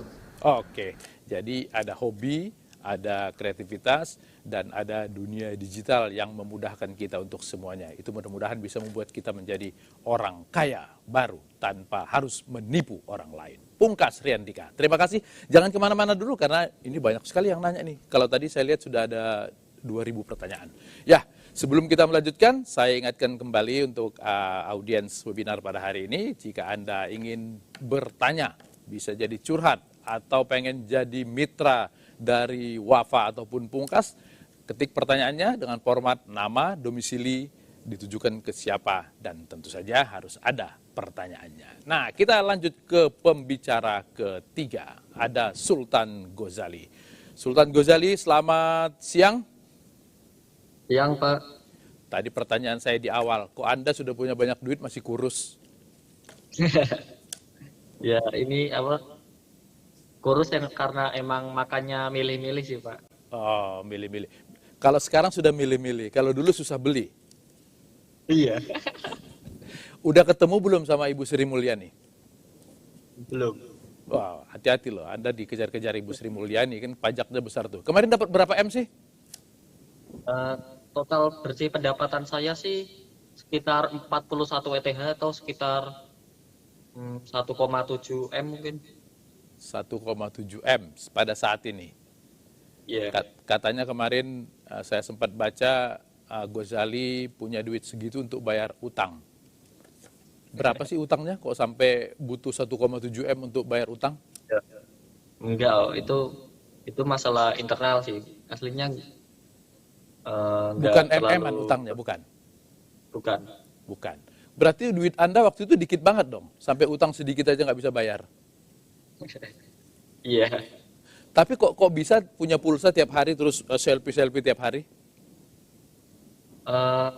Alasan aku selfie setiap hari ya karena emang suka animasi aja sih, Pak. Jadi selfie-nya nanti dijadiin video timelapse gitu, Pak. Oke. Jadi ada perubahan setiap hari, setiap tahun gitu. Tapi kebanyakan temen bilangnya nggak ada perubahan sama sekali sih. Termasuk sekarang setelah punya duit banyak ini ada perubahan nggak? Ketika selfie pertama kali dulu sampai foto yang terakhir ini ada perubahan nggak kalau Ghazali lihat? Apa ya? Nggak ada bahkan. Nggak ada. Nggak makin ganteng gitu? Ya dikit lah. Dikit. Atau ceweknya makin banyak? Waduh. Ghazali, ketika pertama kali dulu selfie, sempat terpikir nggak bahwa suatu saat kumpulan dari seluruh foto-foto ini akan menjadi cuan yang begini besar? Dari awal sih aku nggak mikirin untuk diperjualbelikan sih, Pak. Bahkan saat aku memutusin untuk dijual ke NFT, aku bahkan nggak berharap untuk dibeli gitu. Soalnya aku tuh nganggep ngupload foto NFT di NFT itu sebagai guyonan aja sih, Pak. Guyonan yang kemudian jadi cuan begitu MM-an. Saya mau dong guyon tiap hari biar dapat duit MM-an. Oke. Kenapa waktu itu nggak yakin bahwa akan jadi duit? Apa karena nggak ganteng atau gimana? Bukan, kan aku juga pengamat NFT dari 2021 juga ya. Oke. Aku tuh ngelihat pasar NFT kan kebanyakan karya seni, terus lukisan, terus musik, video. Ya, terus aku kayak nganggep mana ada orang ngupload foto selfie dan ada yang beli gitu. Ya aku nganggepnya gitu. Oke. Dan setelah aku kayak Waktu pemikiran seperti itu, waktu pemikiran bahwa siapa sih yang mau beli foto jadi uang, itu sudah paham NFT? sudah kan, karena aku paham NFT itu kayak karya seni yang nggak bisa diduplikasikan gitu. Oke, nggak pernah merasa bahwa wajahnya Ghazali ini agak-agak nyeni gitu, nggak ya? Nggak ada. Nggak ada. Nah, kenapa kemudian mempelajari NFT? Apa ya, karena aku juga lulus masih kuliah di animasi dan aku suka 3D juga. Oke. Dulu juga sempat bikin NFT 3D, cuman karena aku ngelihat pasar karyaku juga kurang bagus dari yang lain, ya udah. Jadi aku kayak udah pesimis bakal kalah sama pasar yang lain. Akhirnya aku gimana ya? Jadi waktu itu mempelajari NFT bukan untuk menjual foto selfie, tapi menjual karya-karya animasi. Iya. Apa ya? Kan dulu emang karyanya kurang bagus gitu Pak, karya saya. Jadi agak minder juga sama NFT yang lain. Ya udah, kalau nggak bisa yang jadi yang paling bagus, seenggaknya jadi yang paling unik aja gitu. Oke. Kalau karyanya nggak bagus kemudian minder untuk jual, kenapa wajah yang nggak bagus ini nggak minder jualnya ke NFT? Apa ya? Aku lebih nganggep ke unik aja sih Pak. Kan belum ada sih yang orang yang upload foto selfie di NFT. Itu aku nganggep poin uniknya di situ sih. Oke. Baik, unique selling berarti ya. Ketika memberanikan diri memasukkan foto-foto itu ke pasar, apakah itu waktu itu tahapannya guyon atau sudah mulai ada pemikiran bahwa ini pasti akan laku nih? Kalau ditanya pasti bakal laku, dari awal emang aku ngira pasti nggak bakal ada yang beli gitu loh. Iya. Soalnya waktu pertama kali promosi di Facebook tuh tanggapan negatifnya banyak Pak. Apa misalnya? Tapi apa ya, kayak kok ada orang jual foto di NFT sih, kayak ya banyak yang mempertanyakan, banyak yang debat gitu. Iya. Terus setelah saya promosi di Twitter tuh ternyata tanggapannya positif semua Pak. Bahkan kayak nge-support gitu. Soalnya komunitas NFT mungkin juga agak kaget juga ya kok ada orang yang, cuman kaget mereka ya positif sih. Bahkan yang saya ingat sih pertama kali orang yang beli itu bahkan orang luar Pak. Kira-kira orang luar, dia memberitahu alasan nggak kenapa dia pengen beli? Ya karena mungkin karena pengen ngebantu juga, terus kedua karena unik juga sih Pak. Emang di situ ada narasinya bahwa saya Ghazali punya utang, jadi tolong dibantu. Ada ditulis begitu? Lah, terus dari mana dia pengen bantu? Apa dia lihat wajahnya memang ini wajah memelas yang harus dibantu gitu ya kali ya? Apa ya? Enggak juga sih Pak. Soalnya apa ya? Soalnya kan mungkin ngebantu ngebeli, kayak soalnya kan di Twitter tuh pas waktu pertama saya ngupload tuh nggak ada yang beli, terus ada beberapa orang beli, terus karena kedua apa ya, mungkin alasan lain karena lucu juga sih. Oke, lucu juga ya. Ya, tapi paling tidak ketika Ghazali berhasil menjual miliaran begitu, banyak orang-orang jelek di belahan dunia lain menjadi percaya diri dan sekarang berusaha bahwa masuk ke dunia metaverse gitu Ghazali. Mungkin positif juga cara Anda ini membantu banyak orang ya. Bisa jadi Pak. Oke, sekarang ini bisnis NFT-nya udah seperti apa? Apakah tetap itu terus saja yang diperjualbelikan atau sekarang sudah mulai kepikir untuk menjual yang lain? Kepikiran untuk ngelanjutin koleksi NFT lagi sih Pak. Soal kan saya backgroundnya di animasi 3D ya. Jadi ya nanti kedepannya bakal bikin yang foto saya sebelumnya jadi 3D, terus nanti jadi 2D juga, kayak Ya aku berharapnya bikin yang unik juga sih daripada yang paling bagus. Oke. Tadi kan sebelum ini Pungkas bilang jangan pernah berpikir bahwa jika Gozali sukses menjual foto selfie, maka dicoba jual foto selfie juga akan berhasil. Apa kira-kira tipsnya Gozali kepada anak-anak muda yang pengen kaya raya seperti Gozali ini? Apa ya, kalau mau bikin NFT ya tadi benar kata Mas Pungkas. Pertama kalau mau bikin NFT ya sesuai hobi dulu. Terus apa komunitasnya dibangun dulu, terus utilitasnya. Oke, bicara tentang membangun komunitas, ketika foto-foto selfie itu mulai terkumpul, memang tiap hari Gozali jual di sosial media, bukan dijual untuk duit, tapi dipromosikan di sosial media. Iya. Tanggapan yang miring itu tidak menyurutkan semangat Gozali untuk terus menambah koleksi selfie tiap hari. Apa ya Pak, aku nganggapnya tanggapan miring ya, soalnya dari awal aku juga udah ngira ini juga bakal tanggapannya miring semua begitu. Iya. Jadi aku nggak masalah gitu. Iya. Kadang-kadang tanggapan miring itu juga hiburan buat kita juga ya Gozali ya. Oke, sebelum ke sesi tanya jawab, saya mau mundur sedikit ke Wafa. Wafa, tadi ini Gozali bilang kan salah satu sukses jualan dia itu adalah unique selling, bahwa harus hal-hal yang unik yang kemudian tidak dimiliki orang lain, tapi kita hanya kita saja yang memiliki. Apakah di dunia yang Anda ceritakan tadi di Web 3.0 itu memang unique selling ini begitu perlu?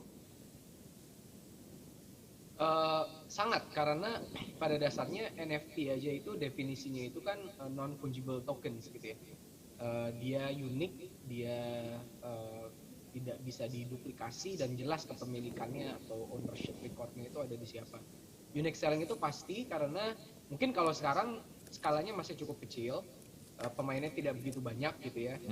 Yang membuat NFT juga belum begitu banyak, jumlah metaverse belum begitu banyak, tapi kedepannya ketika metaverse semakin luas, semakin banyak, NFT semakin banyak, kedepannya sih bisa dibilang nanti semua objek di internet itu mungkin bentuknya akan NFT gitu. Semua objek di internet itu bentuknya akan NFT, dan itu kan berarti nanti akan butuh unique selling gitu, unique selling. Kalau menurut saya seperti ini sih Pak, yang sering saya analogikan ke orang-orang di Indonesia ini, dunia kripto, NFT, metaverse ini sekarang lagi zamannya seperti 15 tahun yang lalu itu orang rame soal Sinta Jojo, Keong Racun di YouTube. Ya.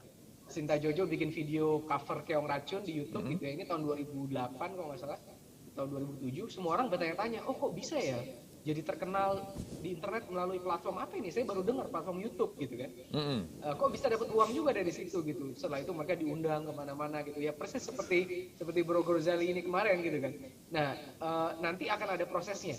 Nah, jadi nanti setelah beberapa tahun orang akan mulai menyadari, oh untuk bisa sukses di YouTube harus melakukan A, B, C, D, E, F, G gitu ya. Ini keunikan-keunikan yang harus saya punya.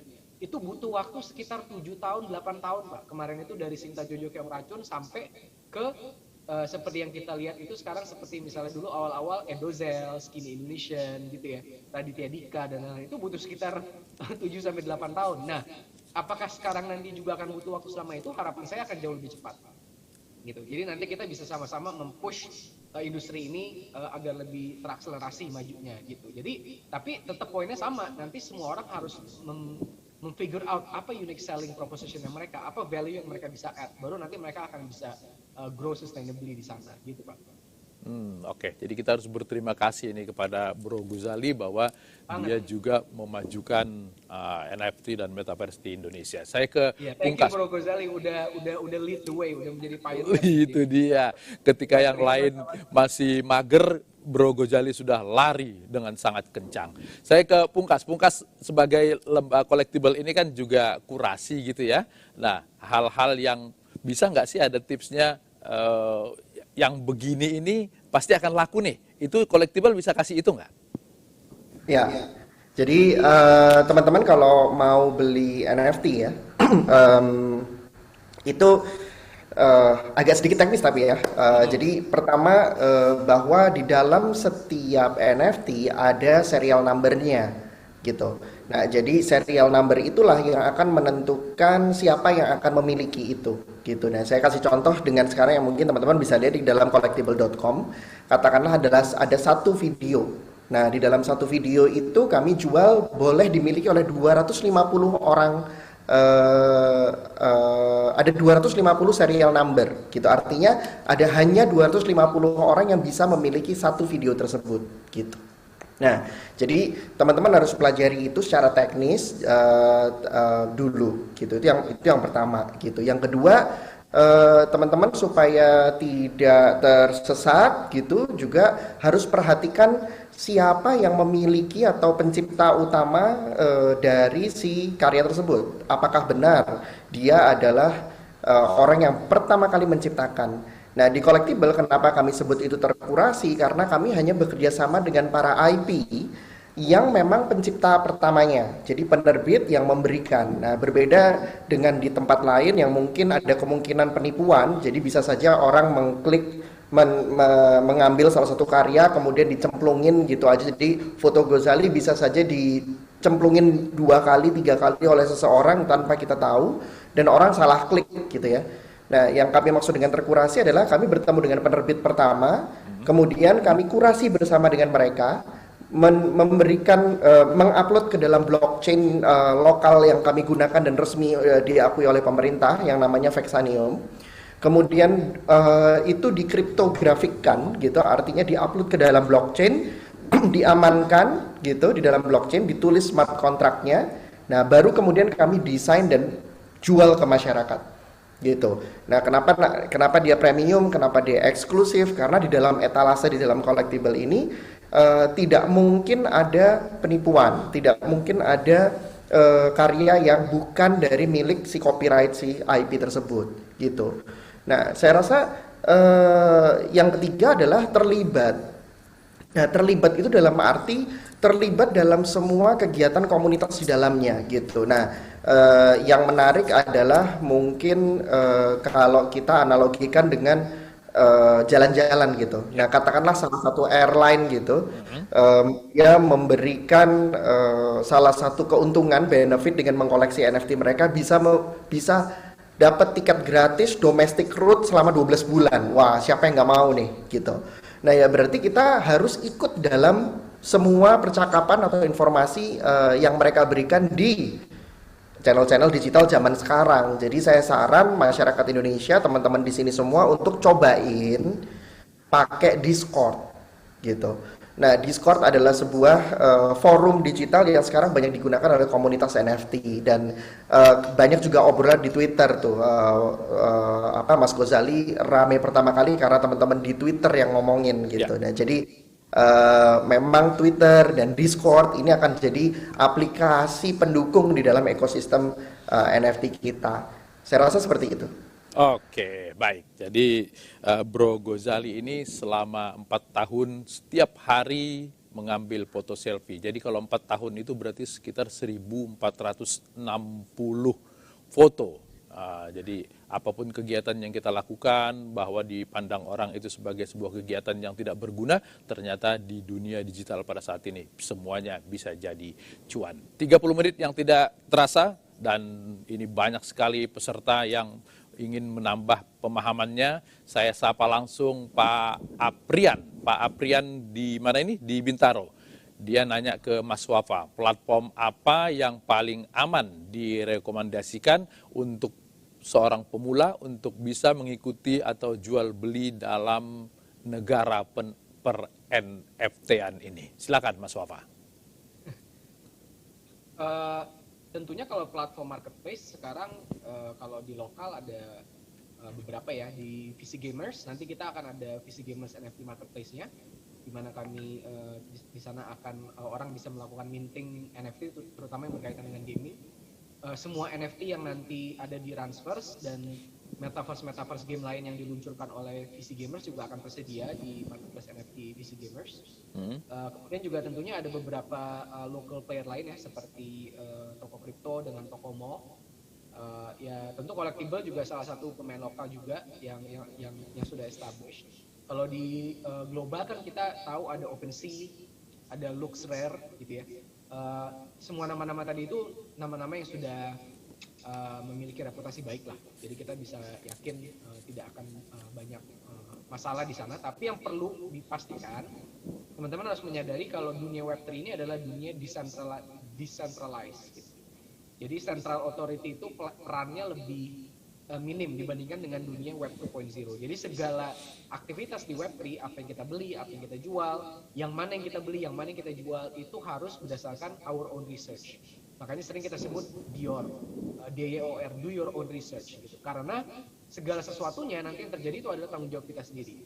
Gitu. Jadi teman-teman harus memastikan apapun itu yang dilakukan itu dengan kesadaran sendiri, tanpa terpengaruh oleh siapapun, tanpa terpengaruh oleh misalnya public figure atau FOMO, ikut-ikutan teman-teman dan lain-lain, itu jangan sampai. Gitu. Kemudian yang kedua, menjaga keamanan wallet gitu. Karena platform manapun yang digunakan untuk melakukan trading crypto aset atau NFT dan lain-lain, wallet kita tetap yang menjadi utama, keamanannya harus dijaga gitu. Jadi hati-hati, jangan main sembarangan connect wallet ke platform. Itu ada yang namanya nanti kena dusting attack, di mana nanti kita bisa di dalam tanda kutip dicuri gitu ya isi walletnya gitu. Jangan sembarangan klik link, jangan gampang percaya kalau ada giveaway, airdrop, penawaran-penawaran kayak misalnya untuk melakukan pembelian ini, swap ini, tinggal kasih security phrase, tinggal kasih token, tinggal kasih address dan lain, jangan percaya, jangan gampang percaya. Selalu lihat siapa yang menghubungi kita, terutama kan banyak menggunakan sekarang Discord dan Telegram ya. Di sana juga cukup banyak orang yang mengaku-ngaku sebagai pihak-pihak tertentu yang memiliki kredibilitas padahal enggak gitu. Jadi teman-teman perlu hati-hati juga. Jangan pernah kasih security phrase wallet ke siapapun. Security phrase wallet itu yang boleh tahu tuh hanya kita. Gitu. Jadi itu kunci. Kalau misalnya di dunia web itu seperti OTP-nya gitu kan. Orang itu selalu ke scam itu di internet web itu kalau OTP-nya dikasih ke orang lain gitu ya. Kehack, walletnya dikuras dan lain-lain, itu jangan sampai. Kalau di dunia web itu biasanya security phrase jangan sampai dikasih ke siapapun apapun alasannya. Itu sih beberapa hal yang perlu diperhatikan. Oke. Jadi motif-motif seperti mama minta pulsa ketika SMS dulu ternyata di dunia NFT juga terjadi, Wafa ya. Jadi, baik, kita lanjut ke pertanyaan kedua dari Mbak Bunga di Purbalingga. Ini nanya ke Pak Pungkas. Pak Pungkas, apakah beragam koleksi di NFT mempengaruhi keuntungan seseorang memiliki NFT, atau memiliki NFT itu bagusnya fokus pada satu interest koleksi yang paling disukai saja? Tentu saja beragam,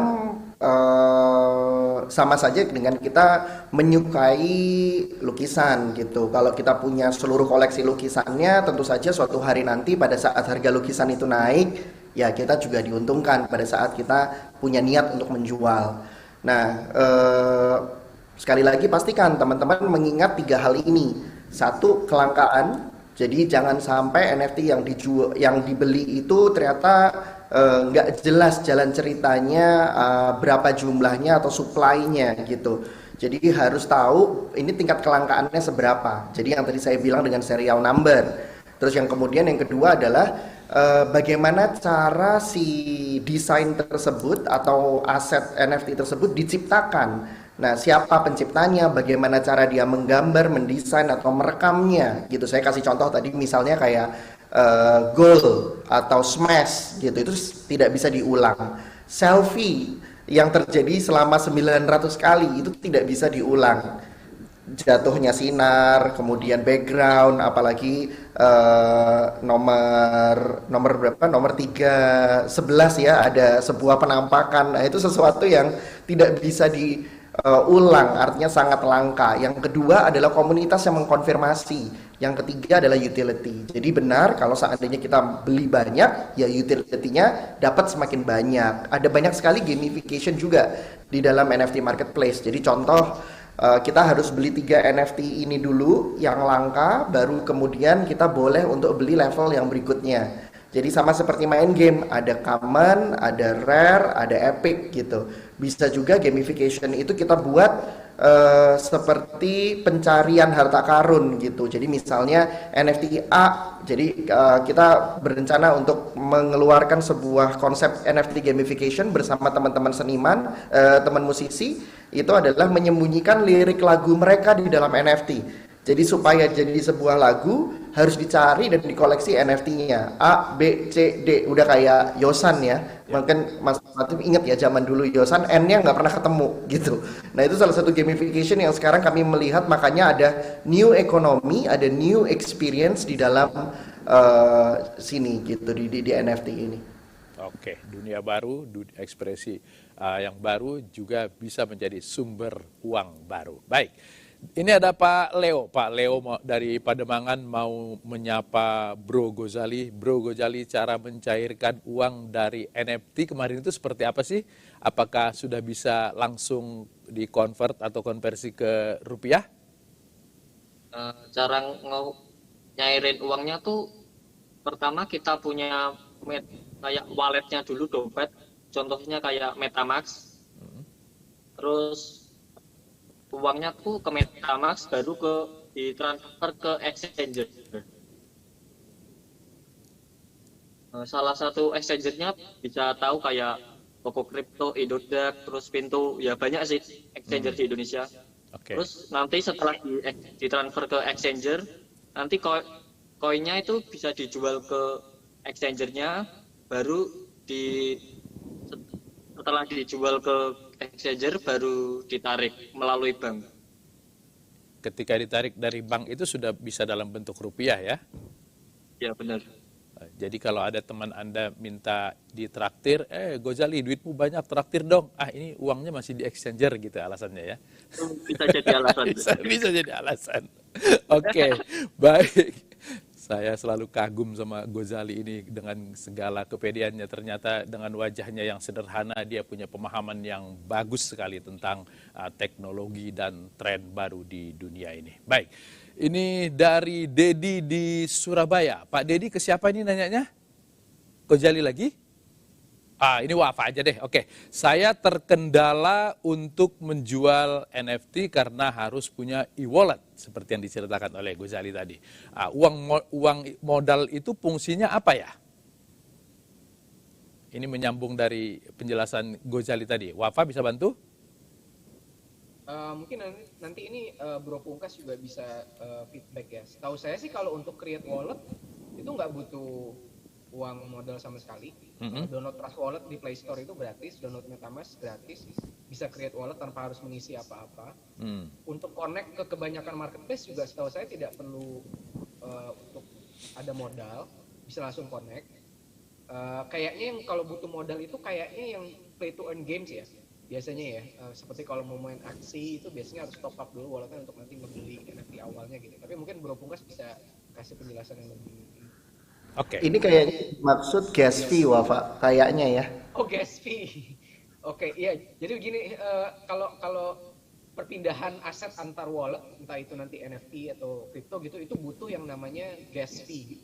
Kalau kita sih di bank taunya biaya transaksinya gitu ya, biaya transaksi RTGS, SKN-nya gitu. Kalau di dunia web itu namanya gas fee gitu. Nah itu biasanya ya berkisar antara 10 sen dolar ya. Sampai beberapa dolar tergantung dari networknya. Kalau Ethereum lebih mahal, kalau Binance biasanya lebih murah. Ya biasanya sih memang perlu kita punya lah sejumlah kripto di situ dalam bentuk ETH atau Binance Coin biasanya, BNB, untuk kita nanti gunakan itu sebagai gas fee gitu. Nggak bisa benar-benar nol banget sih biasanya memang kalau untuk pindahin gitu. Oke. Pungkas mau nambahin? Betul sekali yang dijelaskan tadi oleh Bro Wafa. Jadi memang kita itu harus bayar listrik, Mas Latif, bayar listrik dari si platform marketplace gitu. Nah jadi kasihan ini Gozali dipotong pajak, dipotong lagi bayar listrik gitu sebenarnya gitu. Jadi harus berkurang. Nah tapi memang benar teman-teman, setiap platform marketplace dari proses penjualan dan transaksi di luar pajak dan lain sebagainya, karena kan konsep decentralized atau blockchain ini itu tidak ada penengah gitu. Jadi bisa dibilang nggak ada PLN-nya, nggak ada PDAM-nya, nggak ada Bank Indonesia-nya, nggak ada siapa-siapa. Jadi sekarang itu benar-benar murni dari penjual bertemu dengan pembeli tanpa penengah. Nah, dalam kurung sebenarnya teman-teman juga perlu ingat bahwa tidak ada kepolisian, tidak ada hukum negara, dan tidak ada undang-undang di dalam dunia decentralized. Nah, oleh karena itu salah satu unsur atau elemen yang dibutuhkan untuk menjaga ekosistem decentralized ini bisa berdiri adalah pembayaran biaya platform yang akhirnya disebut sebagai gas fee itu harus dibayar oleh si penikmat atau pengguna service ini gitu. Gunanya ya supaya proyek ini berjalan, karena memang di dalam konsep decentralized yang agak lebih advance sedikit teknis saja, itu konsep perusahaannya itu tidak berupa PT atau tidak berupa CV gitu, tapi berupa yayasan yang berbasis komunitas atau peer to peer. Jadi memang sulit dalam tanda kutip untuk menerjemahkan ke dalam bahasa yang biasa kita dengar tadi, yang mungkin Bapak benar sekali menggunakan kata RTGS gitu, atau mungkin biaya clearing gitu sebagai biaya transfer. Nah, mungkin yang dimaksud dengan pertanyaan Pak Dedi ini adalah modal itu adalah biaya awal untuk numpang di dalam platform tersebut. Parkir lah, biaya parkir. Iya. Biaya buka rekening kan, untuk bisa buka rekening harus ada 20.000 kira-kira gitu ya. Seperti itu. Baik, ini ada nyambung ke Mas Pungkas ini dari Ulpah di Jogja. Jika anak muda Indonesia ingin berkiprah di industri NFT, apa saja yang harus dipersiapkan? Saya rasa hal utama adalah pertama ya, percaya dulu bahwa NFT dan blockchain ini benar-benar akan memangku atau menjadi lokomotif dari perkembangan inovasi internet. Itu dulu. Kalau nggak punya belief di sana, nggak punya passion di situ seperti Gozali, saya rasa sulit untuk menemukan sweet spotnya atau celah di mana kita bisa dapat duit di sana, entah sebagai seniman atau sebagai entrepreneur gitu. Saya dan Wafa mungkin punya belief yang sama bahwa kita harus menyediakan platformnya segera supaya para kreator itu bisa mendapatkan keuntungan. Ini kalau nggak ada yang ciptain platformnya, terus mereka ketemuannya di mana? Jadi makanya kita fokus pada solusi teknologi. Sedangkan Gozali itu adalah contoh atau bisa dibilang ambasador kita yang menunjukkan bahwa kalau kamu ngerti blockchain apa, NFT apa, maka kamu bisa tahu gimana caranya cari duit di sana. Jadi saya rasa kamu harus, teman-teman di sini adalah pelajari dulu blockchain apa, NFT apa. Satu, titik, nggak bisa nggak. Yang kedua adalah harus dimulai sekarang juga. Mengambil analogi sederhana yang sedang kita alami hari ini. Kapan waktu yang tepat untuk menanam pohon yang kokoh dan rindang? Itu adalah 15 tahun yang lalu, dan waktu yang tepat adalah hari ini sekarang juga. Jadi sama seperti Okezone di 15 tahun yang lalu sudah memulai memahami konsep web 1.0. Nah, di situ terus kemudian berkembang sekarang menuju ke metaverse gitu. Ya. Oke, jadi pesannya tadi itu pahami dulu, jangan pernah merasa bahwa Gozali itu hanya untung-untungan. Ternyata dibalik tadi dia hanya sekedar sederhana sekali, selfie-selfie aja, ternyata pemahaman dia terhadap NFT ini sudah, blockchain juga sudah sangat bagus. Oke, ke Mas Wafa, ini ada teman kita Bakri dari Kalimantan, kayaknya dia mau beli tanah di Ranfest karena tanah di Kalimantan udah jadi ibu kota negara. Apakah ukuran tanah di Ranfest itu berbeda-beda? Apakah seperti yang ada di dunia nyata, misalnya ada tipe 36, tipe 45, tipe 60, atau bagaimana? Iya, jadi nanti tipe tanahnya di Ranfest itu akan berbeda-beda, mulai dari yang ukuran paling kecil, 1 plot gitu ya, sampai nanti ukuran paling besar itu county, itu nanti beda-beda. Jadi sekitar ada 4-5 tipe gitu. Ukurannya berbeda-beda, harganya tentunya berbeda-beda juga, dan nanti bisa dibongkar pasang. Jadi misalnya 10 NFT plot itu bisa digabung jadi satu NFT distrik misalnya. Terus nanti 10 NFT distrik itu bisa digabung jadi satu county. Jadi itu bisa digabung-gabung menggunakan token PCG dan juga bisa dipecah-pecah lagi menggunakan token PCG gitu. Jadi istilahnya kalau di dunia nyata ada pecah sertifikat gitu ya Mas ya. Kita ke PPN gitu kan, kita pecah sertifikat gitu atau gabung gitu. Nah, ini juga bisa gitu nanti dilakukan di Runspers. Untuk detailnya juga nanti sebenarnya kita akan ada acara tanggal 1 April. Saya bareng sama Raffi Ahmad, kita akan menjelaskan dengan detail tentang Runspers ini, penggunaan token PCG nanti seperti apa, bisa membeli token PCG itu seperti apa.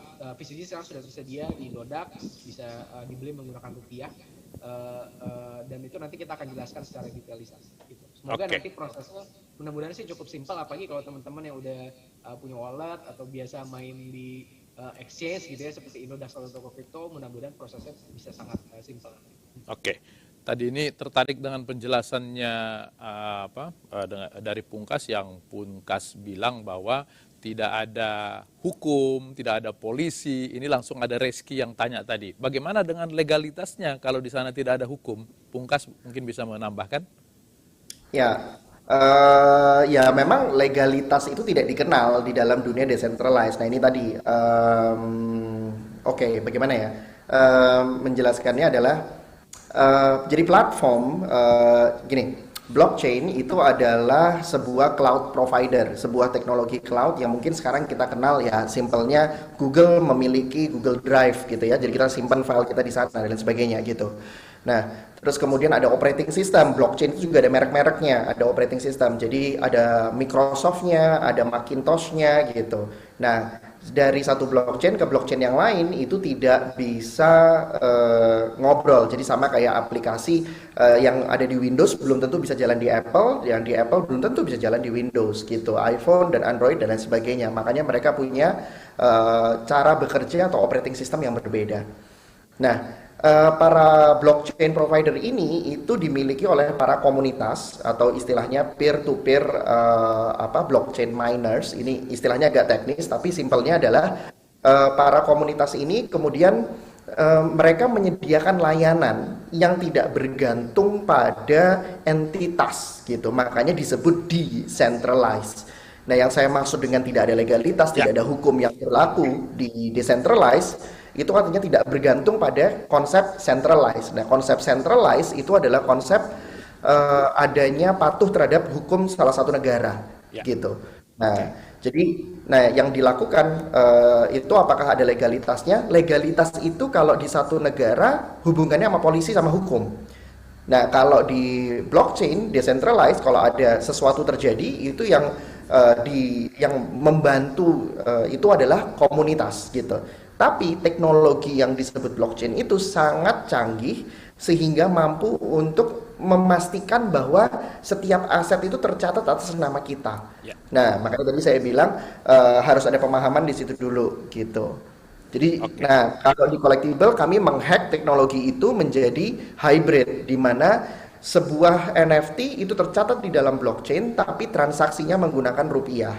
Nah, makanya walletnya itu ada di dalam collectible, disimpan di dalam collectible. Simpelnya adalah sama kayak kita, Mas Latif, mainan time zone ya. Jadi beli token time zone-nya pakai rupiah, terus main di sana, ditukar hadiahnya, nggak bisa dipakai ke tempat lain. Nah, itu konsepnya collectible di situ. Jadi bukan berarti kemudian nanti kalau uang kita dicuri di sana kita nggak boleh ngadu ke polisi, karena itu istilah legalitas hukum tadi itu istilah teknis, bukan istilah dalam penipuan gitu ya. Baik, ini ke Mas Gojali. Saya heran dari tadi yang nanya ke Gojali cewek semua. Resa di Sumedang, apakah Mas Gojali ada rencana menikah? Bukan. Ada rencana membuat proyek lain? Ya tadi kan udah aku sebut ada. Nanti kedepannya bakal bikin NFT baru berupa karya seni kayak, kan saya backgroundnya di desain animasi 3D ya, jadi nanti saya bikin foto saya tuh jadi ke 3D terus jadi ke 2 dimensi ya. Aku rencana pengen yang bikin unik-unik gitu sih daripada NFT yang lain gitu. Berarti tetap basicnya adalah foto selfie itu ya? Ya benar. Oke. Sekarang ini main iklan itu bagian dari NFT atau hanya memanfaatkan ini saja, memanfaatkan hype yang sedang terjadi pada Gozali? Apa ya, itu kayak rezeki aja sehingga bisa ditolak juga. Iya, Sekalian apa ya, promosi NFT juga mungkin. Iya. Emang iklannya apa? Ya banyak sih, kayak dari tawaran beberapa perusahaan kayak kemarin di Tokopedia bahkan ada gitu. Terus kan saya juga jadi brand ambassador dari Ajaib. Ya banyak sih, aku juga bingung juga kalau misal disebut ada di mana. Mungkin ada di mana-mana mungkin. Ada di mana-mana. Itu dia yang menarik. Wafa dan Pungkas langsung tepuk tangan. Ini adalah contoh. Gimana? Every day and everywhere. Every day and everywhere. Ini memang Gozali ini contoh yang paling baik. Memang cocok ini diangkat jadi brand ambassador Mas Gozali ini. Dengan segala kepedean yang dia ciptakan, membuat kita begitu yakin bahwa dunia baru ini adalah dunia yang menjanjikan ke depannya. Baik, Mas Wafa ini kalau misalnya tadi Mas Wafa berulang kali cerita, apa yang ada di dunia nyata itu berarti akan bisa kita pindahkan ke metaverse itu. Itu kira-kira tadi Mas Wafa ya. Nah, apa kira-kira yang membuat kemudian semua orang akan bisa masuk ke bisnis atau ke ekosistem yang ada ini? Apakah hanya sekedar punya handphone, punya pulsa, lalu kemudian sudah menjadi seorang pemain di NFT dan pemain di metaverse nantinya? Satu, yang pasti dia harus punya kemampuan untuk membuat barang atau menawarkan jasa yang nanti permintaannya akan ada di dunia Web3 ini. Atau di dalam satu lingkungan metaverse tertentu gitu ya. Nah, saya nggak bisa spesifik ke arah sana karena akan banyak sekali nantinya gitu. Mendesain, menggambar, membuat musik, mengedit konten, membuat animasi, membuat 3D model, menulis kode, menulis kata-kata, copywriting gitu ya. Kemudian planning, organizing, event, produksi dan lain-lain. Waduh, itu banyak sekali skillnya, tapi intinya ya skillnya dulu. Apa sih yang di dunia nyata yang biasa dia lakukan yang kemudian nanti kira-kira demand-nya akan ada di dunia Web3 atau di Metaverse. Dan kita nggak bisa selalu prediksi sih Mas. Gitu. Sekarang kita bisa coba, ya kalau ada penyebutan ya, the best way to predict the future is to create it. Gitu. Cara terbaik untuk memprediksi masa depan adalah dengan menciptakannya sendiri gitu. Jadi daripada saya kebingungan, aduh nanti apa yang diperlukan ya di Metaverse, ya udah saya bikin sendiri aja Transverse gitu kan dengan BCG. Sehingga nanti kita bisa dengan jelas membuat lingkungannya seperti apa. Jadi kita bisa meraba-raba sendiri kira-kira ekonominya akan seperti apa gitu. Nah, tapi kita tidak bisa prediksi 5, 10, 15 tahun ke depan akan seperti apa perkembangannya. Kita harus bisa beradaptasi. Itu satu. Itu dari segi skill dan apa modal yang bisa ditawarkan. Tapi kedua, ya harus punya infrastrukturnya atau akses ke infrastrukturnya. Berarti apa? Berarti punya device, handphone atau laptop, dia punya wallet gitu ya. Biasanya Trust Wallet atau MetaMask atau SafePal yang sekarang paling banyak digunakan. Ya dan dia punya internet yang mumpuni. Karena pada akhirnya ya tetap menggunakan internet. Web 3.0 ini kan kelanjutan dari Web 2.0 dan Web 1.0 dan itu semuanya tetap landasannya adalah internet gitu. Jadi itu tidak bisa terpisahkan. Ya ke depannya kalau nanti mulai menggunakan metaverse atau Web3 untuk memperdagangkan barang dan jasa mereka, artinya kan device-nya harus lebih kuat lagi. Processing power-nya, RAM-nya, dan lain-lain gitu ya, graphic processing unit-nya, dan lain-lain. Itu nanti pelan-pelan menurut saya akan mengikuti. Jadi device-device juga nanti akan mulai mengikuti untuk bisa memfulfill kira-kira demand yang diperlukan di dunia metaverse itu seperti apa. Mungkin basicnya seperti itu Mas. Mungkin terakhir yang perlu juga adalah mindset ya. Jadi tadi juga Bro Pungkas sudah sempat menyebut dunia Web3 ini bukan crypto, NFT, metaverse ini bukan cara untuk menjadi kaya secara instan gitu. Bukan get rich quick scheme ya. Akan ada beberapa yang bro-bro yang sangat beruntung seperti Bro Gozali gitu kan. Tapi dalam skala masif, Web3, NFT, crypto, dan metaverse ini adalah cara untuk kita berpartisipasi dalam suatu ekonomi yang global yang tidak memiliki batas-batas lagi seperti yang tadi Bro Pungkas jelaskan. Gitu. Jadi harus dianggap sebagai cara untuk berpartisipasi dalam suatu fenomena ekonomi, bukan untuk kayak get rich quick atau kayak get rich overnight gitu. Akan bisa menjadi kaya, tapi ya dengan bekerja dan berusaha gitu. Proses yang sama yang dilakukan di dunia fisik dilakukan di metaverse, di Web3, cuma mungkin nanti akan banyak kemudahan dan lebih cepat prosesnya. Mungkin seperti itu sih mindsetnya. Oke, baik. Wafa, ini mungkin kita sudah hampir jam 12 ya. Saya minta masing-masing narasumber ini untuk, karena banyak sekali peserta yang masih banyak nanya, nanti kalau kita teruskan nggak selesai-selesai ini. Kira-kira dari Pungkas dulu, apa sih yang pesan atau tips yang akan disampaikan kepada anak-anak muda ketika mereka akan masuk ke dunia baru ini, NFT, Metaverse, dan blockchain?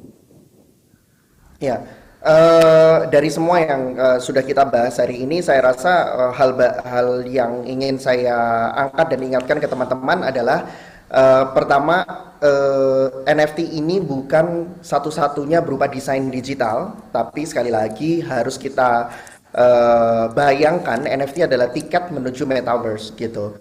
Nah, jadi metaverse ini akan kosong tanpa ada NFT. Jadi NFT harus kita pelajari dari sekarang untuk bisa menjadi tiket kita masuk ke dalam metaverse yang kita mau, karena metaverse nanti itu akan ada cukup banyak.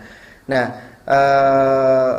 banyak peluang terbuka, terutama lowongan pekerjaan. Bahkan saya bisa menyebut bahwa nantinya akan ada metaverse tour guide, kemudian akan ada metaverse brand ambassador, dan berbagai macam event organizing yang sifatnya virtual gitu. Nah, metaverse harus mampu untuk mengatasi problem keseharian kita, karena kalau enggak, kita enggak akan merasakan manfaatnya dan merasa perlu untuk bergabung di dalam sini. Saya rasa terlibatlah dalam metaverse mulai dari hal yang paling dekat dengan kita, yaitu adalah bekerja.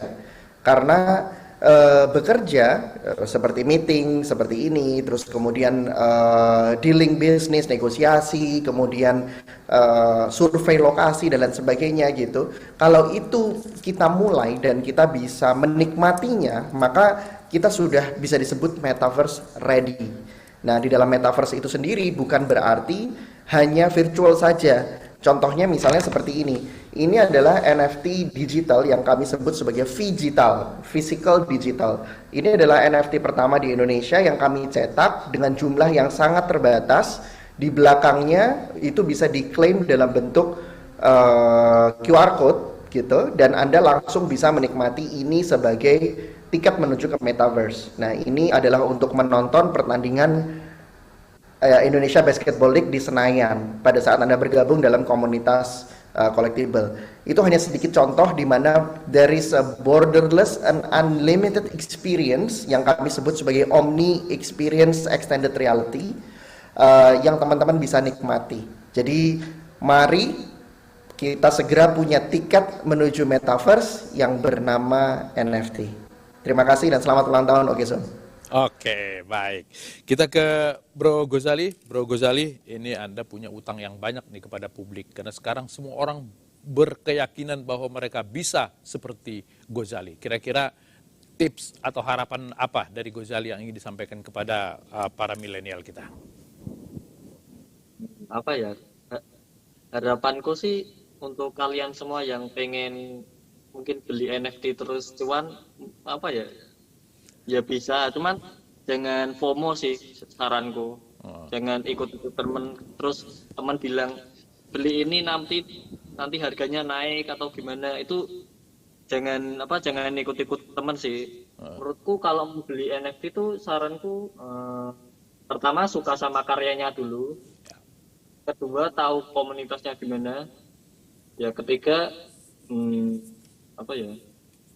utilitas, ya benar utilitas. Soalnya tuh aku juga pernah beli NFT dan ya boncos juga. Oke. Ya itu juga jadi pengalamanku juga sih, mungkin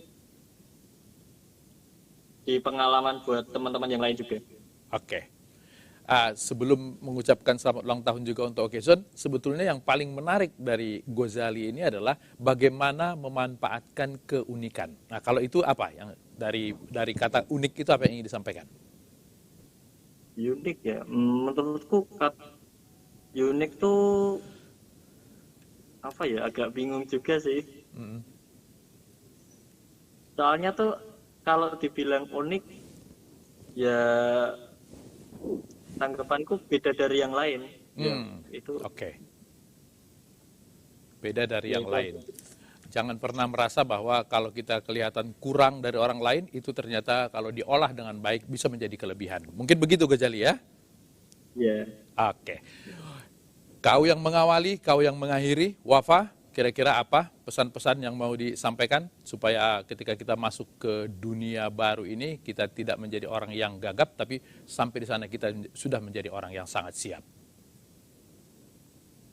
Ya, jadi semua yang tadi teman-teman sampaikan menurut saya luar biasa. Yang kita perlu ingat adalah kita masih sangat di fase awal di revolusi global Web3 ini gitu, yang berkaitan dengan blockchain, kripto, NFT, token dan lain-lain. Ini kita masih dalam tahap yang sangat awal. Oleh karena itu nggak ada salahnya untuk kita mulai semua dari sekarang, mulai belajar, mulai action gitu ya, mulai mencoba-coba, tapi jangan FOMO dan selalu bisa kontrol appetite resiko masing-masing gitu ya. Selalu percaya dari sumber-sumber yang memang memiliki pengalaman yang baik, yang memang expert di bidangnya, dan pastikan kalau mindsetnya itu ketika kita mulai memasuki dunia Web3 ini itu mindset yang benar. Mindset di mana kita ingin berpartisipasi dalam suatu sistem ekonomi yang global, dipower oleh teknologi blockchain, tidak memiliki batas-batas lagi. Inilah arti globalisasi sebenarnya blockchain ini gitu, yang dipower oleh internet.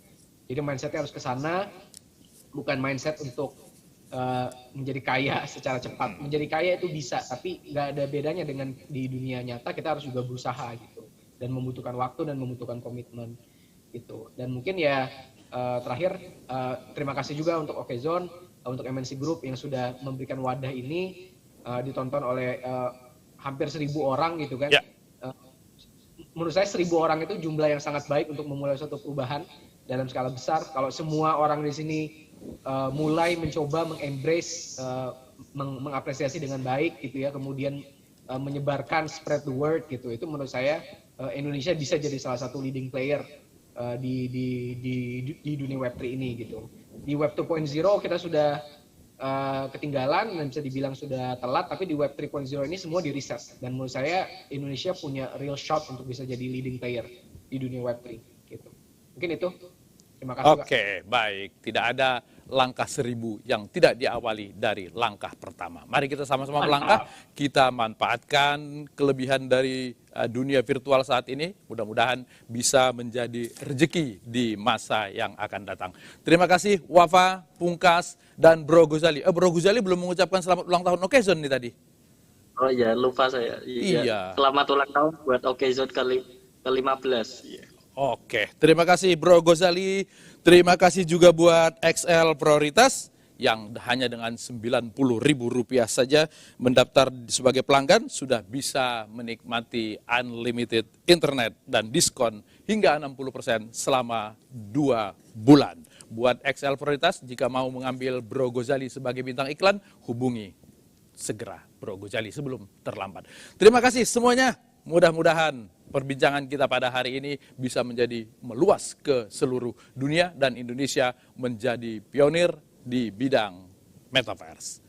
Akhir kata, saya Latif Sregar, berterima kasih untuk perhatian Anda. Mudah-mudahan nanti pada tahap kedua dan webinar yang ketiga Anda masih bisa bersama kami. Akhir kata, Assalamualaikum warahmatullahi wabarakatuh.